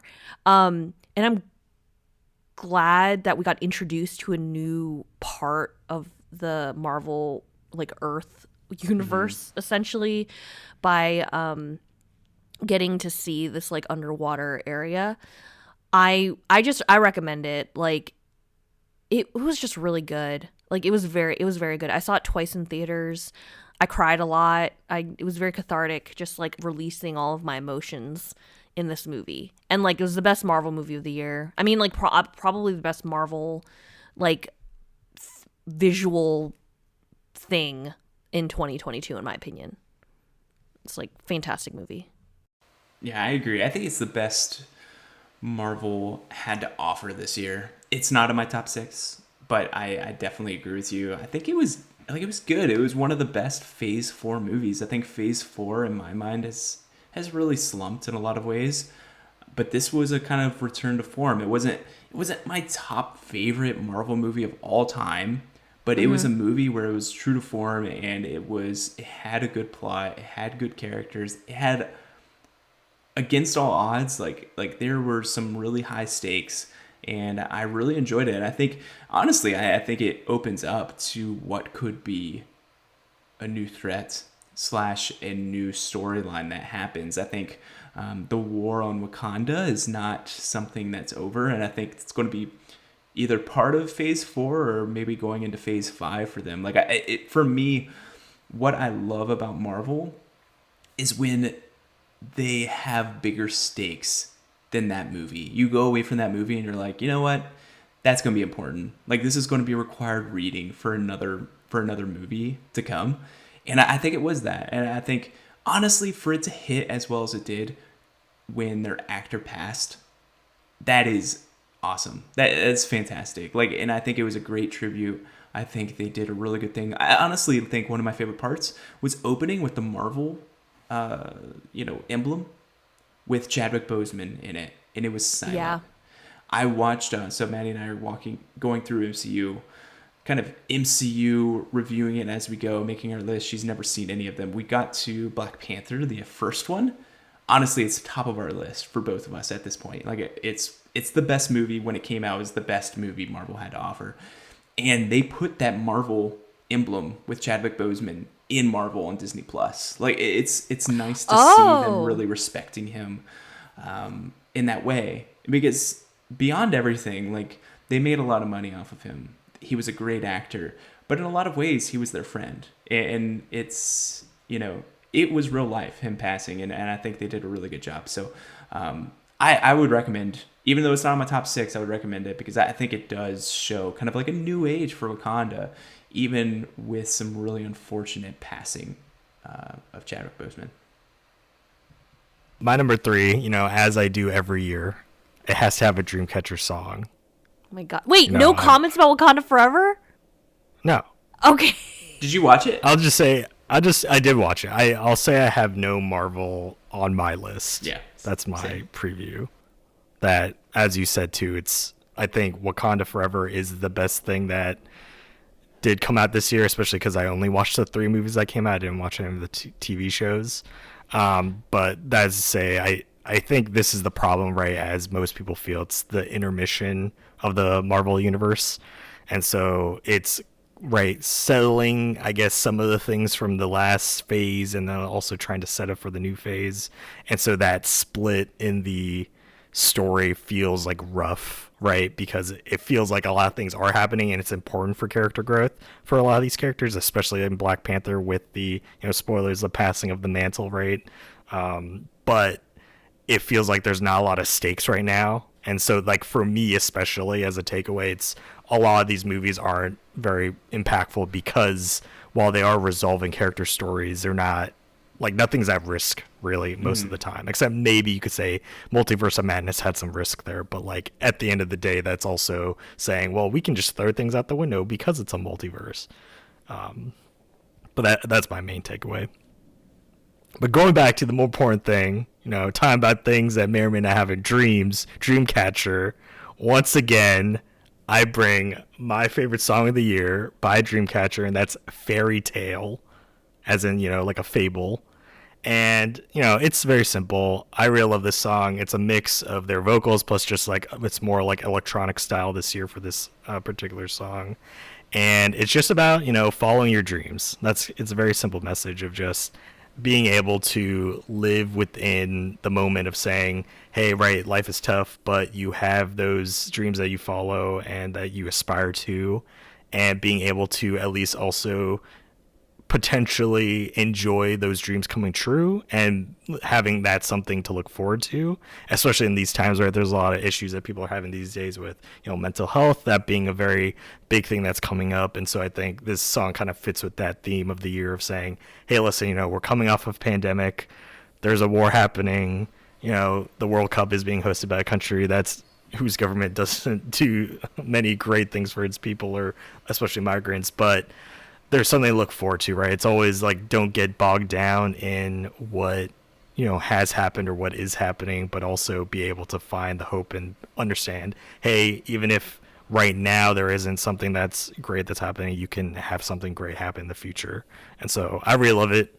Obviously, for the foreseeable future, a Dreamcatcher song will appear on my top 6 every year, but this year it takes my number 3rd. Random question. Nice. Does Dreamcatcher usually play off of like the whole dream thing, or is this just a coincidence that their song is about catching a dream and their name is Dreamcatcher? I mean, I guess a lot of their music is more, I'd say they fit with the motif, okay, but it's not like heavy-handed all the time. Like, it does talk about, I guess, not say hypothetical situations, but it is kind of more of that level to say things that are happening, things that might happen, okay, or they do play with that storyline, but it's not always the case. Also, kudos to them for them releasing music every year, so you have something to put on your top 6. Like, what other? Yeah, for real. What other artist is actually doing that every year? It's crazy. That's awesome. All right, heavy hitter times. We've been heavy hitting. We're number 2 now, right? I didn't lose track. Number 2. Number 2. This is my movie of the year, which, if you think about it, that means that a TV show has taken the mantle as my number 1 experience, but we will get to that in a little bit. My number 1 movie of the year is something near and dear to my heart. It is The Batman. Of course, I should have seen it coming. Yep. You should have. You should have. Honestly, it's one of those things where I was like, oh, The Batman. Oh, wait, no, that was last year. And they're like, whoa, actually, no, it was this year. It was a movie made for me. I am a huge Batman fan. I love the comics. I have a lot of Batman things in my house. As much as I can get away with putting it in the house decorations, I will. It is something that is just kind of in the DNA of me. And I think that I love Batman as a movie. I think for me, if there was a bad Batman movie, I'll watch it. If there's a good Batman movie, I'll watch it. It means nothing to me what people think about it. But for me, I think this movie took the cake for what I see as the Batman. This is a different take. Adam Reeves is the director, and he is a huge Batman fan himself, and he designed this to be the world's greatest detective. And I think this is something that is not as heavy-handed in most Batman media, except some of the animated movies, the animated show, even Arkham Asylum or Arkham City. Some of those play into him being a great detective. But if you like even remember how Batman started, it started in the Detective Comics. Like it was a detective show in a way. It was just this guy that dressed as a bat. Like that was secondary to what he actually was. And for me, like I think there is some beef. People have beef on the Batman. I think they wish it wasn't as long. It's a beefy show or movie. It's like 2.5+ hours. Like it is a heavy hitter. I don't know exactly how long it is, but it's beefy. But you have to have that for him to have a full investigation. Anything less would have been rushed. I think that Paul Dano was fantastic as the Riddler. I think that Robert Pattinson was fantastic as Batman. Yeah. I am disappointed that he will likely not be the DCEU Batman, but in a way, I'm happy. Like this was a one-off probably. Maybe it'll get a sequel, but it won't be in the overshadowing big universe, and I don't think it needs to. I think in a lot of ways it can be in its own silo because that Gotham is what I picture of Gotham. And so if you're a Batman fan or you enjoy anything to do with the DC universe or the comics, you should watch it because the great thing about comics is that it's close enough to real life that it could potentially happen. That's why I like the DC universe quite a bit. In a lot of ways, I like it more than Marvel, just the comics wise, because it's more of a real life. It's close enough to real life that it could exist potentially. It explains a lot of things with science and just happen chance rather than kind of like supernatural or mutations or anything that Marvel plays into. And that was exactly what this movie was. Gotham could exist somewhere else in the United States of America, and I would not be shocked. Like, it honestly could be New York City, or it could be Detroit. Who knows? Like, I think that they play it really, really well and really close to the chest. So I think I'm really excited about this movie.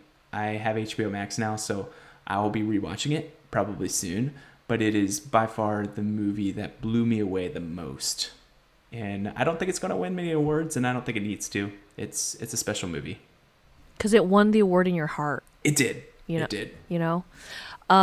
Quick. Also, I thought there were talks about pulling in that version of Batman into the extended universe. Or did those fall through? I think recently with like the whole Henry Cavill James Gunn taking thing, over. I think James Gunn is... I think initially it was going to be kind of like the hallmark piece to start the universe. I don't know if they're agreeing to him being that guy. I think I heard talks that they're bringing Ben Affleck in to actually direct the next Batman movie. And so I think that it's going to be recast.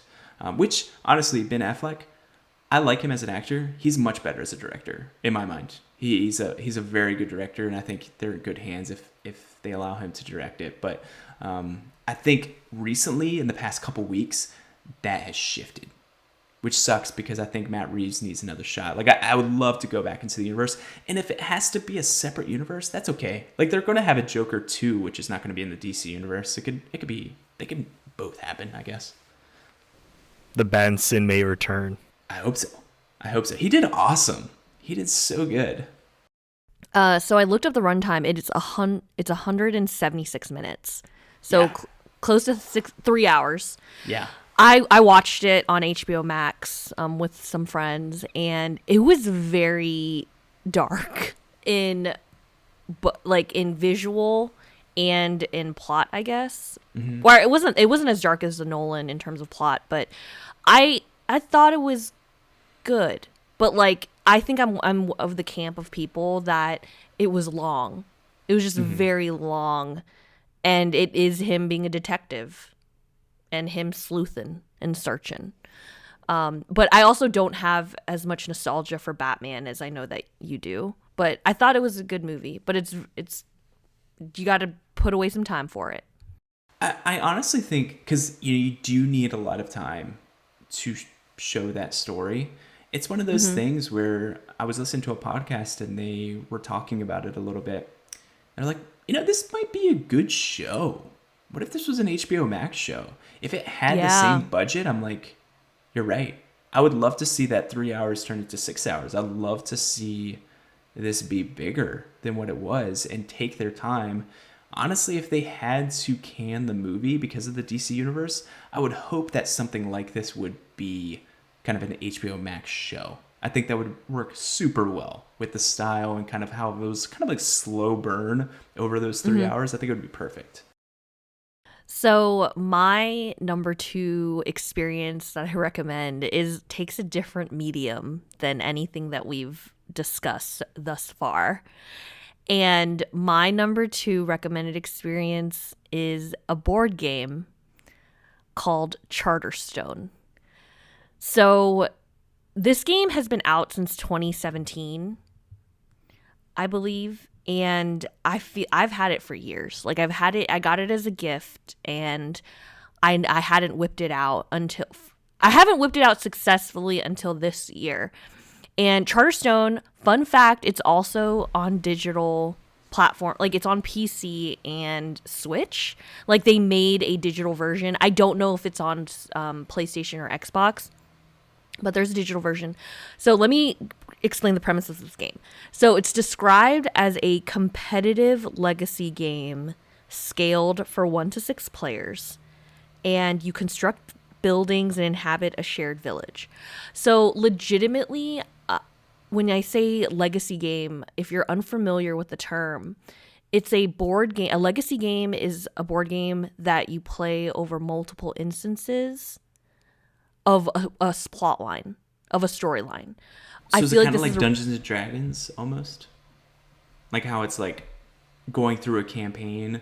Yes, I would say that. The idea of going through a campaign. The idea of a legacy board game has come out in the last 5 to 8 years or so, or maybe longer. I mean, you can write at us at rxp.podcast@gmail.com to tell me that I'm wrong, or tweet at us at rxp_podcast.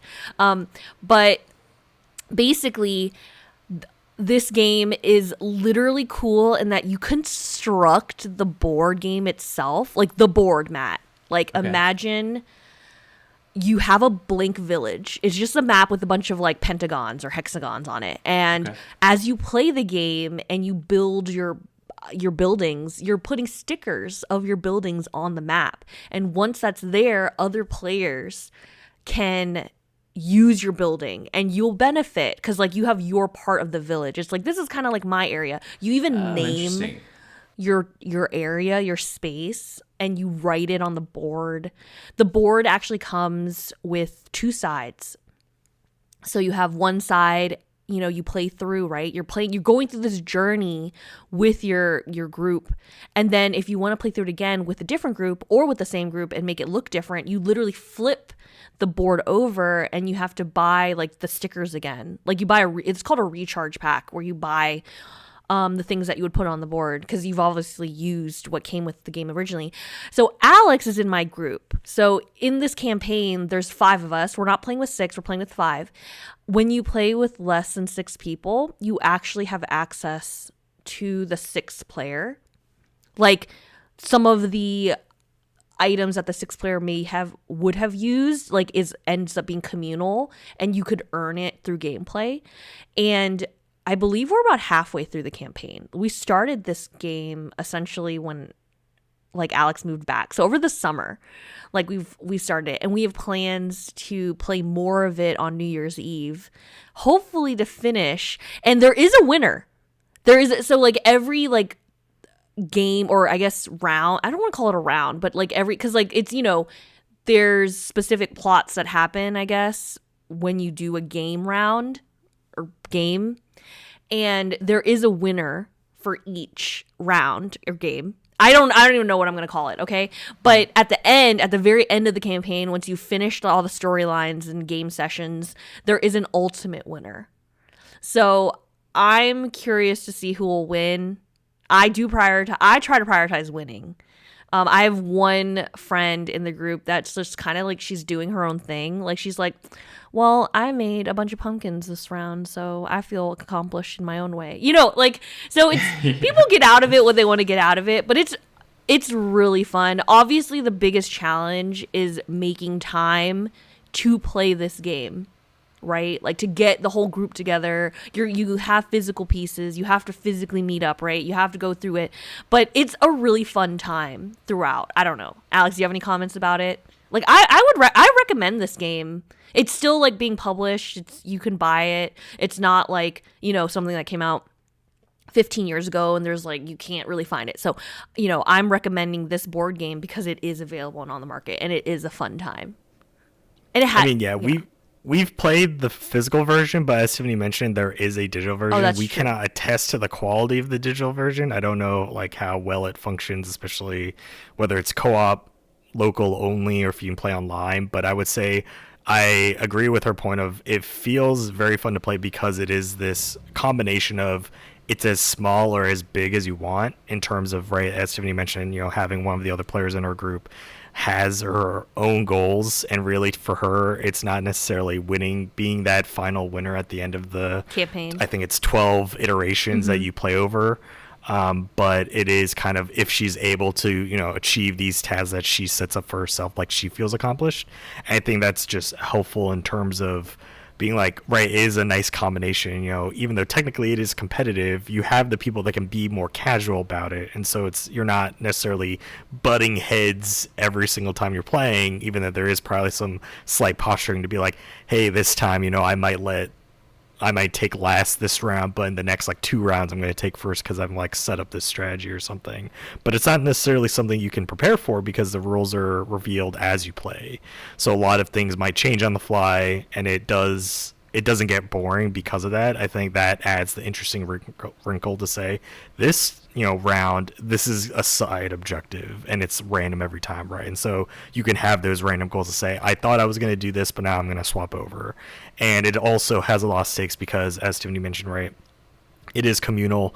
The decisions you make for yourself technically also impact every other player because what you decide to build is what's available to everyone else. And so you might have things at your disposal you choose not to build because you're saying, well, if I do this, another player might be able to exploit it better than I can. And so you might want to make those decisions to say, I'll neuter myself because that neuters the whole game. And so I can choose to win in a different way instead of just trying to win, through raw points or something. And so I think a lot, like if you can commit the time, because it feels like overall this game does take upwards of at least an hour per round, if not more. So you're looking at least like 12 hours. And so obviously in this day and age, getting people together might be a little tough for that long of a period, especially all at once. But you can get as invested or as not invested as you want to. And I think that's one of like the hallmarks of it. Yeah. And actually, what's really fun too is that we like come up with our own stories, like because we have a character and you have your area of your part of the village has sort of a theme, like I'm the iron, like my lady's a miner, right? And so most of the buildings are likely the mines. This person is the pumpkin farmer, so like it's mostly vegetables, right? So if you want pumpkins, you got to go into her land unless you like manage to grab a pumpkin building before they can, and then you end up building a pumpkin building on your area. And so like it's fun coming up with stories too of what our little characters doing. And with these, they introduce like other like ancillary characters in the game that are just like helpers. The first person to draw that helper person, you name it. Like you can name the character and you literally like write on the card like what their name is. So legit, like in the first round, right, we named a couple characters like Sven and like Hillary or whatever, and then a few games later we're like, I have Hillary this round. Like it's really fun. Like I have such a good it's really fun. And to be honest, one of my friends in the group is like, can we play this game? Like, is everyone available? Like, let's meet up. Let's play this game. And it's like, we have one friend that like couldn't come that one weekend. And legit, she was the host was like, dang, I mean, like, I'm sad that she's not here because she's not here, but I'm more sad that she's not here, so we can't play the game. Charterstone. Like, it's a fun time. It's really fun. I really like it. And it has a lot of the game mechanics that I really like. Obviously, Matt, base building, right? Yeah. Like, gotta stay on brand. Game. Yeah. I love it. All right. My number 2 that couldn't make Matt's list. You know, it was an honorable mention, but it's my number 2, and that is going to Matt's wedding. You know, it was earlier this year. You boys and it are was adorable. the first time I got to meet Matt in person. You know, even though we've been doing this podcast for over 2 years now, you know, think about it. We'd never met in person, right? I was living on the West Coast at the time when we started, and now I'm finally back on the East Coast. And so going to Matt's wedding, you know, he was kind enough to invite me out, and I was able to attend and see him in person for the first time. But also at the same time, you know, meet a lot of the people that both you and Tiffany, you know, hang out with these days. I think it definitely was a great, not to say excuse, but just opportunity to be able to see the people that you guys spend your time with, and also just to get to know both of you better, be like, oh yeah, these are the people you call friends. All right, you know. And at the same time, right, it was an opportunity for all of them to meet me, because I feel like a lot of stories come up where I am mentioned and they know of this mythical person named Alex, who's Tiffany's brother, but they don't know me as a person. So being able to meet them, and also to hear apparently leaving a good impression that they always invite me to say, hey, he should come visit sometime to hang out, you know. And Tiffany's shaking her head right now, but she knows how lucky she is to have a brother like me. I want to throw up, but yeah, it's true. And also, I just want to say it's my number 2 because it's also the first wedding I've been able to attend to. I've been invited to several weddings in the past, but I haven't been able to attend due to various other reasons. And so yours being the first one, a wedding in general, I'm able to go to, but also meet you at the first time. And just, you know, it's a culmination of a lot of different things. So it's definitely a memorable experience for me. I love that. 1. 2, I love hearing what happened at your guys' table, because like the whole wedding is like you're busy. You're not like, you're kind of like not blacking out, but like, you know, like the day's just flying by. And I was talking to someone at your table, and they were like, I met Alex, I met Yasser, and yeah, they were like entertaining Yasser themselves. too. They were. I met him for the first time. What's that? In person as well. They were like, yeah, they were like entertaining themselves. I think they were talking about video games most of the time, and I was like, yeah, I bet they were. No, Alex was just saying that was also the first time he met Yasser. Oh yeah. It was awesome. Like it's honestly like the best part about it is like all the people you really care about is like all in one place, and it's like the only time it's ever going to be that way. And it's like, of course you're getting an invite, because the best part about this podcast honestly has been like growing great friends through this podcast. You know what I mean? Like now when I'm thinking about co-oping stuff, it's like, I wonder who's up for this. Like we just like send a random text. It's like, anyone interested in this game to co-op? Like it's just awesome. So yeah, I think it's great. And I also love that Tiffany's like, when I was going like on the rounds, and Tiffany was like, Alex has an invite. He got invited. I didn't bring him. And it's like, it was just funny. It was Listen, hilarious. I mean, okay, audience, listen. Alex is my homie. Okay, I get it. Like, we're just lucky that we're also related. But like, you know, when you go to your friend's wedding and you bring a sibling, sometimes some people have judgy eyes about it. But I was just, just letting people know that Alex is Matt's friend too. Yeah, exactly. Okay?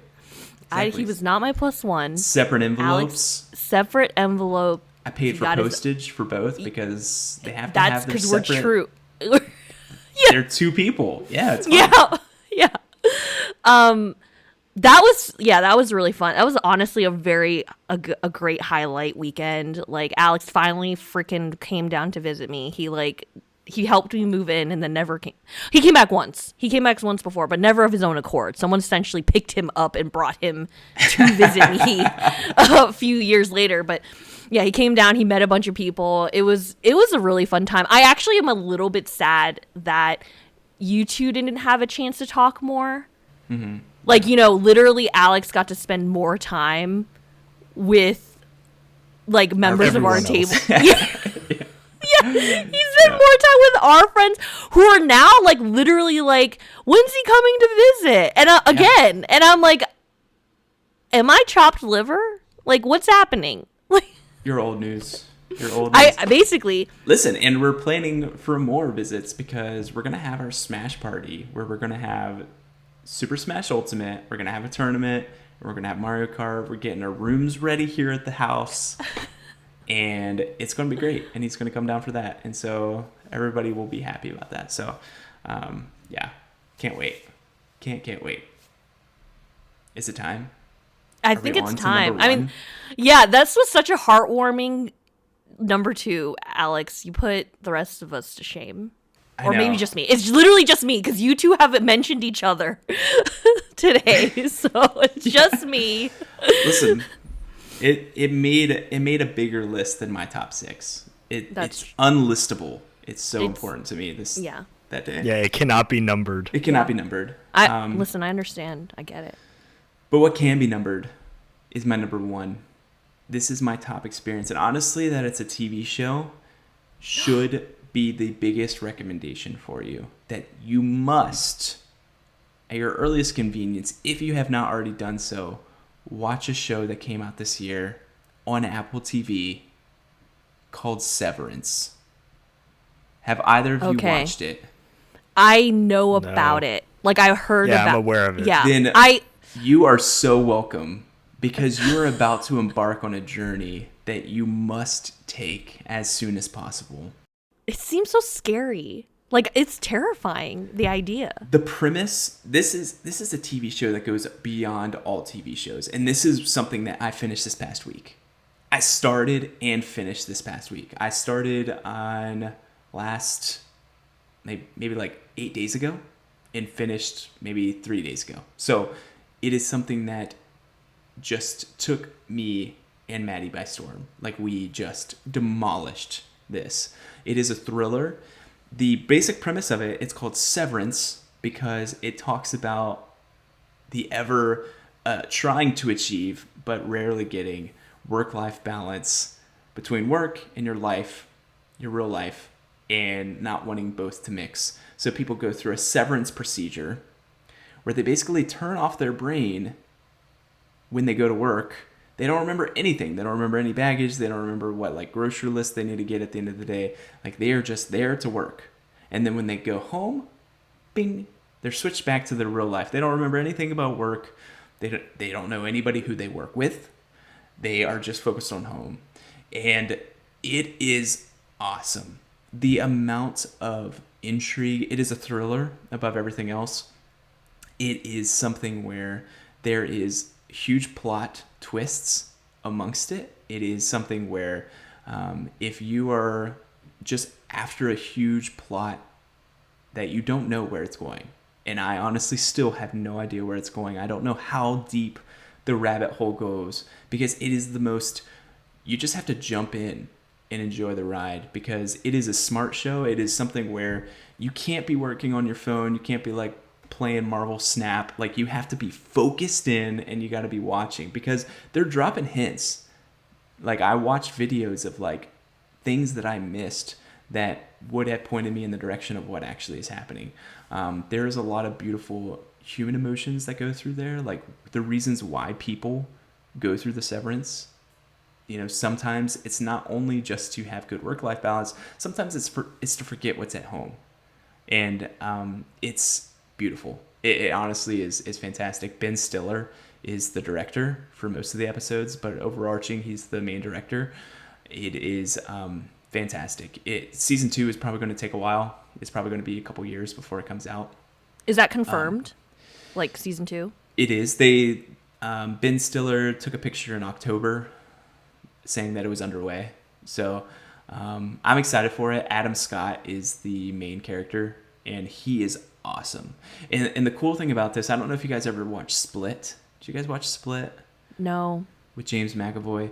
James McAvoy plays a character who has a split personality disorder, and he has about 4 or 5 characters that he plays throughout that movie. And the coolest thing about that, and why I think that is one of James McAvoy's best roles, is because he had to play 4 distinct people throughout a movie. They all had different mannerisms. They all interacted with each other within a same scene. Like, the amount of chops that was on James McAvoy was awesome. And the cool thing about Severance is that these actors inside and outside of work are completely different characters. They carry themselves different way. They use different vocabulary. They're just way different from each other. And I think there's a huge conspiracy, and the conspiracy is what keeps me going. And I am so pumped for season 2. And the problem is it's going to take a while, and I wish it would come quicker, but I also want them to take as much time as they need, because ultimately it is the best TV show I have seen in a long while.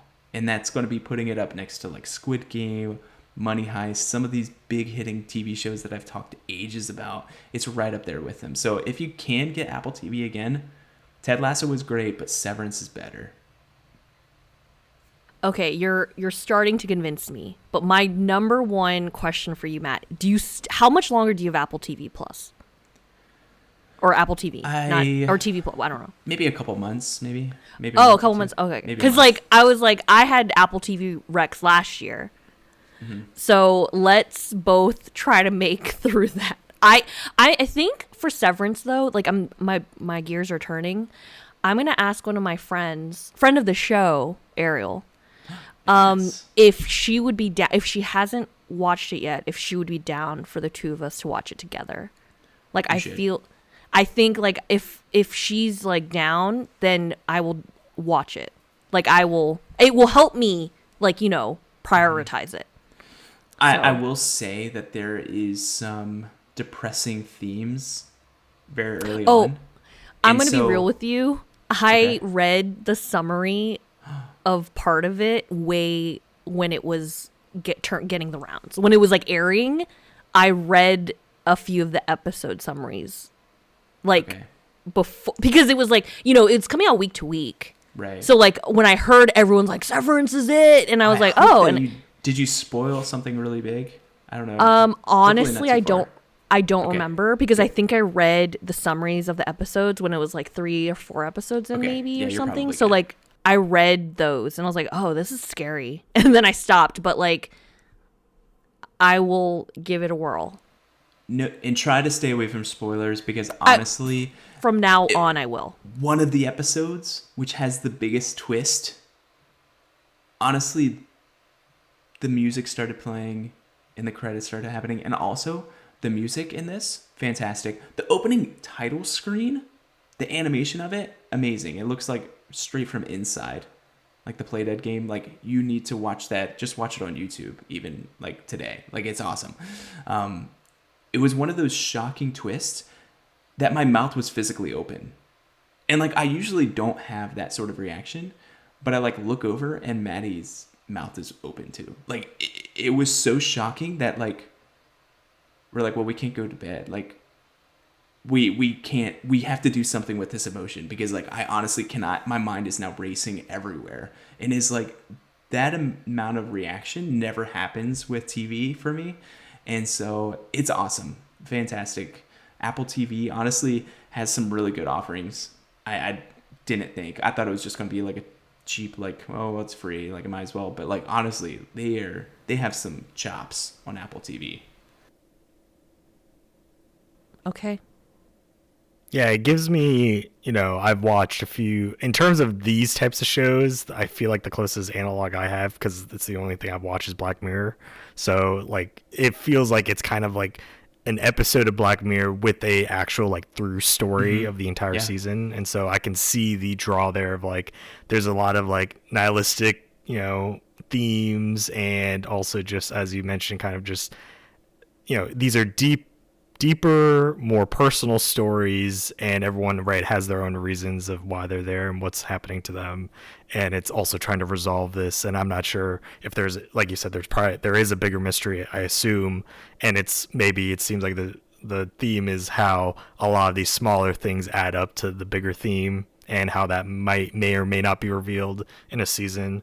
But I could see the draw there, especially from that perspective, because definitely I enjoyed a lot of the episodes of Black Mirror just on their like singular themes, but it did benefit from that being more of it, like kind of like an anthology where every episode was its own kind of idea. But this feels like it's one of those, it could be one idea of an episode of Black Mirror, but like actually, delved into and like fleshed out properly.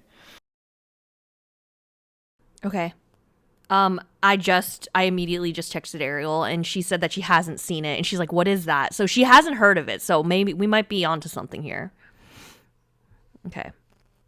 So my number one recommended experience is something that I forgot came out this year, because honestly, the way that I've absorbed it and like integrated into my life feels like it's been a lifetime, like with my number one.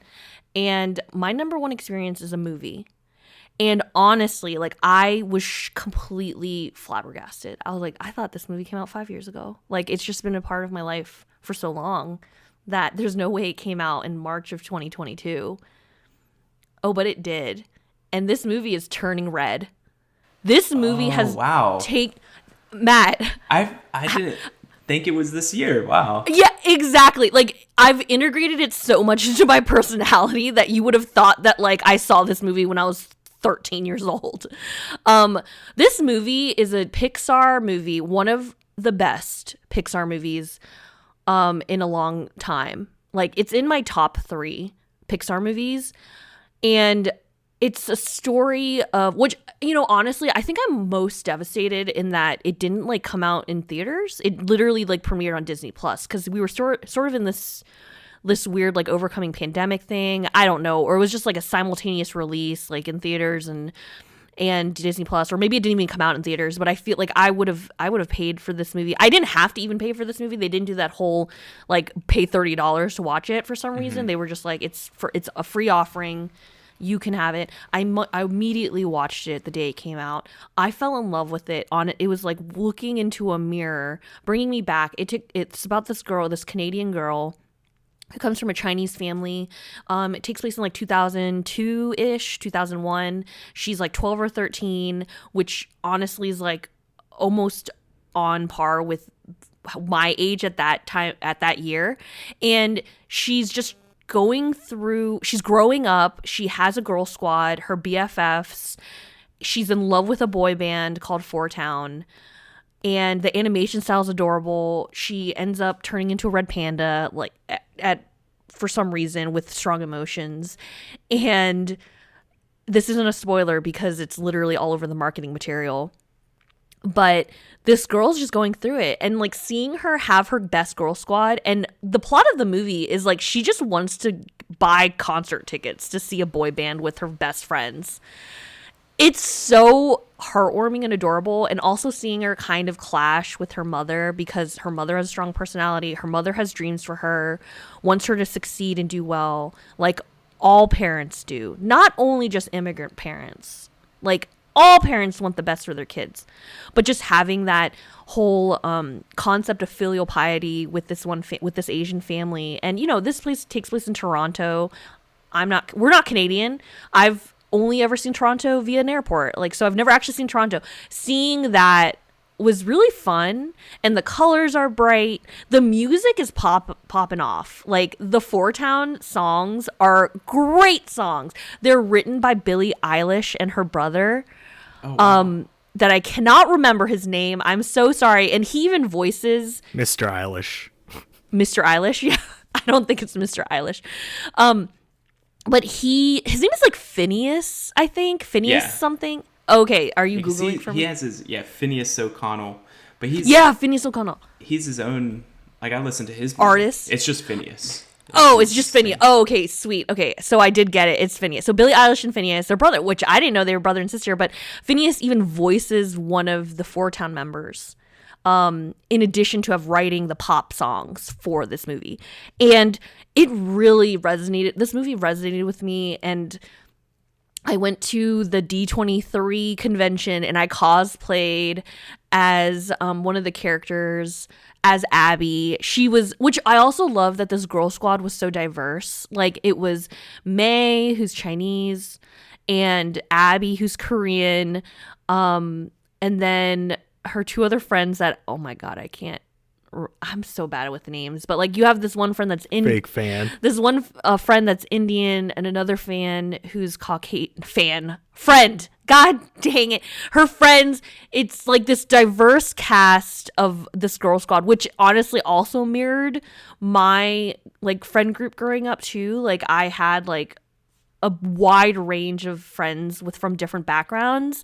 And technically it was like the first Disney Korean character, so like of course I had to cosplay as her. Yeah. Well, super easy. Like she's wearing purple overalls with flowers on it and wears a headband. So like I cosplayed as her. It was so fun going to the convention like that because people were also like, my friend cosplayed as May, which was really adorable. So we were like walking around together and like people were like, "Oh, Abby, like hey girl," and I'm like, "Oh my god!" Like it was a fun time. I got a photo with another these other two girls that were cosplaying as May and Abby as well. Like we like saw each other in the convention hall and just ran towards each other screaming. No idea who these people are. Don't know their names. But we were like, can we take a photo together? Like we took photos with them. We found another person who's dressed up as like there's a cardboard red panda in the movie, and he was walking around in this cardboard panda costume, and like we're like, can we take a photo together? And he was like, sure. It's like brought a community together. Like people, like I honestly like love this movie beyond my wildest dreams, and the fact that it just came out in 2022 really like threw me for a loop. Matt and Alex, when I was like going through like what movies came out this year, I was like, oh my god, like I thought this movie came out pre-pandemic or so, you know, like it feels like 2022, the beginning of 2022 was like years ago. It really does, especially with how much you've talked about it. And I remember when you cosplayed as it, like seeing pictures and stuff, so it's like I feel like it's had more of an impact than just being this year. For real. And fun little anecdote, when I went to D23, that's when I met Yasser for the first time. And he would, well, not specifically D23, but around it, but we went together, and he was all in on joining our cosplay. Nice. And he got a Four Town shirt and essentially was like a Four Town member. And we were walking around together. There was one point where we were like going for a photo op, and this lady who was like I gave her my phone to take a photo. She's like, "Oh, a Four Town or a Turning Red family. Look at that." So it was really fun. And what's also even more hilarious to me is I was like, "Hey Yasser, we're dressing up. Do you want to dress up with us?" And he's like, "What does that entail?" And I was like, "Well, can you get this shirt?" And he was like, "Oh yeah, let's do it." And I was like, "Wait, okay, so have you seen the movie?" And he's like, "No, I don't know what you're talking about." And so he had not even seen the movie. However, upon request, I was like, "Please, sir, watch the movie, before we do this, we go all in," which, to be honest, he was like, "Let me buy the shirt, we'll figure it out." He watched the movie on the plane ride to to Anaheim, and he was like, "Fantastic movie." And I was like, "Excellent. Thank you, sir." Like, of course it was. And I'm so glad you're in now. And he's like, "Yeah, it was a great movie." I was like, awesome. That would have been a plot twist if he was flying to D23 to cosplay as this character, and he's like, mid-late movie wasn't great. It just wasn't great. Did not like the plot or the animation style. Sorry. Yeah. So, but he was like, "This is a great movie." I mean, it's not in his top 3, but he was like, "This is fantastic," and that made the experience even more wonderful. I don't even know the whole saga that came through me cosplaying as this character, the people I went with to the convention, the photo ops that I did. To be honest, I'm actually kind of devastated I didn't make Christmas cards this year, because I was, in my mind, I was workshopping a photo of my Turning Red cosplay, and like the tagline of the Christmas card being, "I've never met nobody like you," which is a line in the song, in one of the songs, and then to say like "Happy Holidays." That's great. I was like, oh man, I actually like regret not getting that printed. It's too late now. We're 2 weeks. We're like a week away from Christmas. Like I can't do it, but I still have your old Christmas card on my fridge still. Oh my god, really? I love that. It says take next year by force, because it was when you went to Disney Star Wars, saw Baby Yoda and stuff. Yeah. It's still there. Yes. I love it. Like, you know what? Honestly, like the idea of making like solo Christmas cards, because I don't have a family and a dog. Like, I mean, I do have a family, but like I don't have my own like nuclear. What am I, chop Yeah, over? right. But I mean, you're nothing, Alex. Like making these like personalized like photo cards or Christmas cards actually I love the idea because I got the idea from a friend who said like, oh, we have a friend every year that makes these wild Christmas cards of just her hanging out and living her life. That's you know, awesome. and I'm like, I need in. Like, how have I never thought about this before? Anyway, that's an aside. But Turning Red, you guys, like, if Matt, have you seen it yet? I've not, but since it's your number one, because I fully expect you to watch Severance, but since it's your number one, I will watch it. I promise you, before the year's out. Okay. Also, one other story. I went to a karaoke party and I decided, I was like, I don't know if this is the crowd for this. I'm like, but I want to karaoke Nobody Like You. Uh-huh. And there were like 3 people that were like, yeah, do it. Like, of the like 15 people there. And I sang it. It only takes one. It only takes one, only right? takes one to egg you on. I sang it, and I sang my heart out, sober, by the way, completely sober. And people were like, I was not expecting that rap, for you to kill the rap part, or even all of it, but you fucking killed it. Oh, pardon my language. But, like, they were like, you killed it. Or, you know, these are also my friends. Like, I don't know. Or, like, half of these people are my friends. But, yeah, they were like, I wasn't expecting you to get down with the rap, but you did it. You were great. And I was like, you know what? I'm going to take it. There's no video footage because thankfully I didn't want any of that, but you know, you had everyone turn in their phones before you got on stage. Yeah. Before, smart move, but smart move. That song, you guys, like, I listened to that. I'm like, I kind of want that album or like the CD or whatever it is. I need to figure out how to get it, and pay and give them my money, because you know, technically I haven't been paid for Turning Red because I saw it on Disney Plus. But yeah, it's, oh God, it's so good. It's so good. You know, I knew this was going to be your number one, so I didn't bring it up in my honorable mentions, but it would have appeared there because I was like, you know what? I don't want to spoil this and mention it now, only to have been brought up now because I knew it was going to be so high up for you. So I was like, you know, it is in my honorable mention, so I'll say it now retroactively. Right. It is. Okay. Yeah. All right, my number one. And I guess I've alluded to this already, and you guys can probably expect it. And obviously, I feel like if anyone does this, you know, it would probably be their number one, at least of the year. For me, this might be number one of my life so far. Okay. And that is driving across the country. So, you know, I drove across the United States, as listeners may have already known, and as I've already mentioned.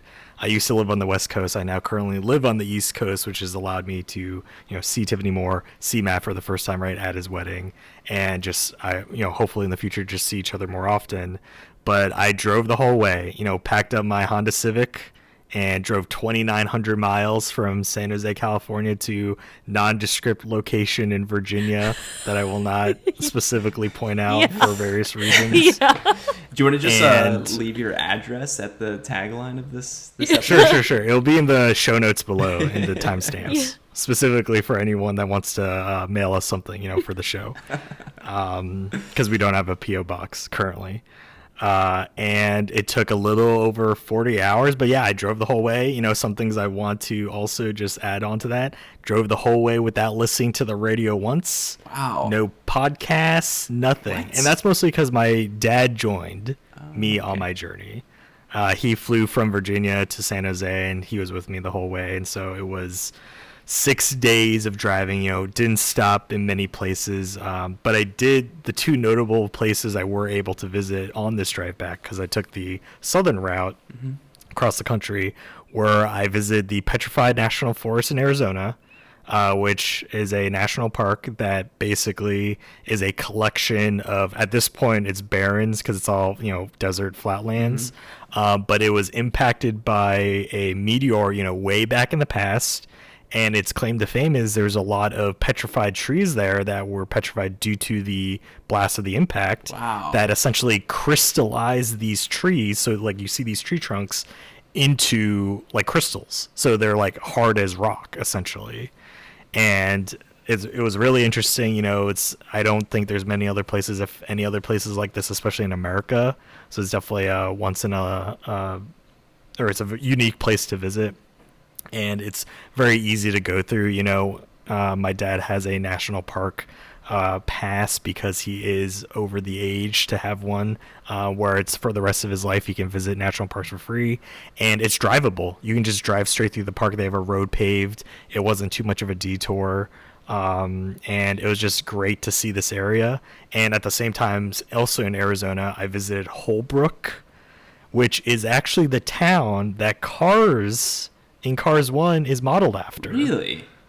Yeah, so like the Cozy Cone, Yeah. which is based after the Wigwam Hotel in Holbrook, and the fire station at the end of that street is there too. And so it was, because Cars is one of my favorite Pixar movies of all time, being able to actually have been in that town that it is modeled after was such a surprise, because I didn't know. I didn't realize until we were there, and I stopped when I saw the Wigwam Hotel. I'm like, we gotta stop here, I gotta get pictures. And later I looked it up, I'm like, yeah, this is it, this is the town Wow. that this movie was modeled after. And so that was such a great time to be there.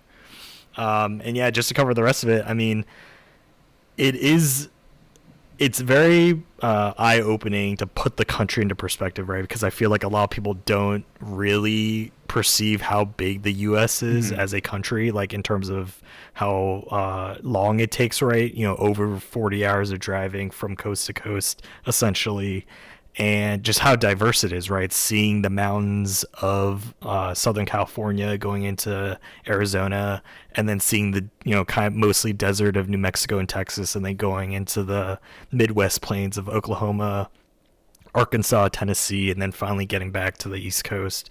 And so it was just really nice to get that perspective, say, oh wow, you better understand how different people live, even though we are all Americans here, right? In the United States of America, how different just the country is in and of itself, let alone the culture, because of the terrain and the weather and everything. So it's something that I'm definitely going to remember for the rest of my life. And I feel like very few people can say they drove across the country. Yeah. And let alone, I just add on the addendum, didn't listen to the radio or music at all. And so I think that's just an extra qualifier that sets itself apart a little bit more. And so, it'll be hard to top. And if we ever get there, if we get to 10 years of the podcast and we do a top 6 of the decade, that would be this awesome. will definitely be there too. And maybe it could be you got to pick from all of our top 6s. So I would guarantee this is at least in the top 6 for the decade, speculatively. But yeah, it was a great experience. Highly recommend, if you can afford to take the time off and be able to take that journey. Wow, your number one was the journey along the way. That's all we have to say, you guys. I mean, this is a beefy episode. This was a great time. I love being retrospective and talking about this stuff with you guys. This has been a hobby we've kept going for a while. We had a little bit of a hiatus there, but spoiler alert, it's because of relocation. That's really why we took that pause. But we're gonna try to keep going strong. Yeah, major life events, Matt getting married, Tiffany traveling, to Epcot. Yeah. Same thing. Same as much in D23, let's not forget, you guys. But yeah, it was very, very eventful year for us. But as always, we love doing this podcast, for us and for our 4 listeners out there. And thank you for tuning in. And we also want to thank our fearless Grandmaster Doug for the sweet tunes. And so please like and subscribe, on YouTube for our podcast episodes, as well as you can give us a follow on Twitter at RXP_podcast for as long as that, application holds out. We'll see, if the Overlord continues to kind of go on a decline, we'll see where we go with that. But we also have an email account that you can email us at rxp.podcast@gmail.com. Tell us what your top experiences are. Or did we miss something that you really, really recommend to us? We just gave you, 18 things that you should maybe check out from this past year or, previous. So we recommend it. So feel free to recommend stuff to us and we'll add it to our list to go in. Can we also say that nobody overlapped? We all had 18 unique items between the 3 of us. We did. It's crazy. We we usually part always of me overlap wondered, at least a little bit. Part of me wonders though, so like, because we had our hiatus for like several months, like we didn't keep up with much, you know what I mean? Like, or if we have a chance to talk more about it, deep dive, we're like, oh dang, I'm in. There's only so much you can really convey in a text message, Like my passions can't be, my passions are limited in a verbal in a written format. So, Yeah, otherwise Matt would have already watched Turning Red by this point. I think I might have just assumed that he got to it. I don't know. I was like raving from the rooftops since in my head, I think it came out March 11th, 2022. But I'm going to like double check that right now because I don't know why this burned in March 1st. My bad. Okay. I knew there was a one in there. It came out March 1st. So for almost like 10 months, I've been out of control with this movie.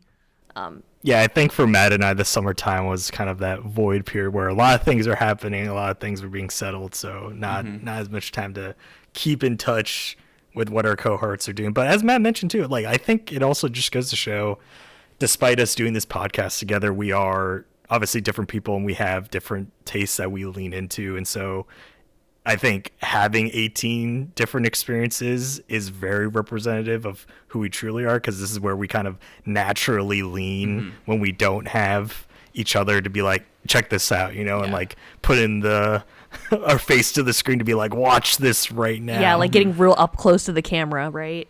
I mean, and look forward to next episode because games, I mean, there's going to be overlap. Oh yeah. Like, 100%. Will there be? I think so. Or at least a couple games. Who knows? I mean, that's maybe that the games is kind of what brought us together in the first place.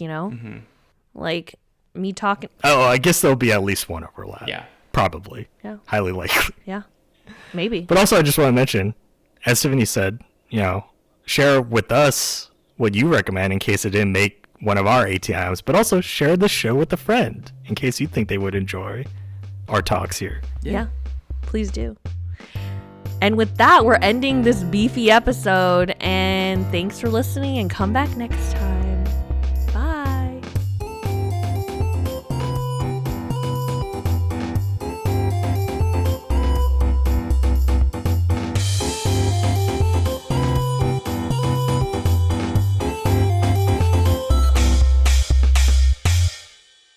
So is it kind of like Dungeons and Dragons almost? Yeah, OG.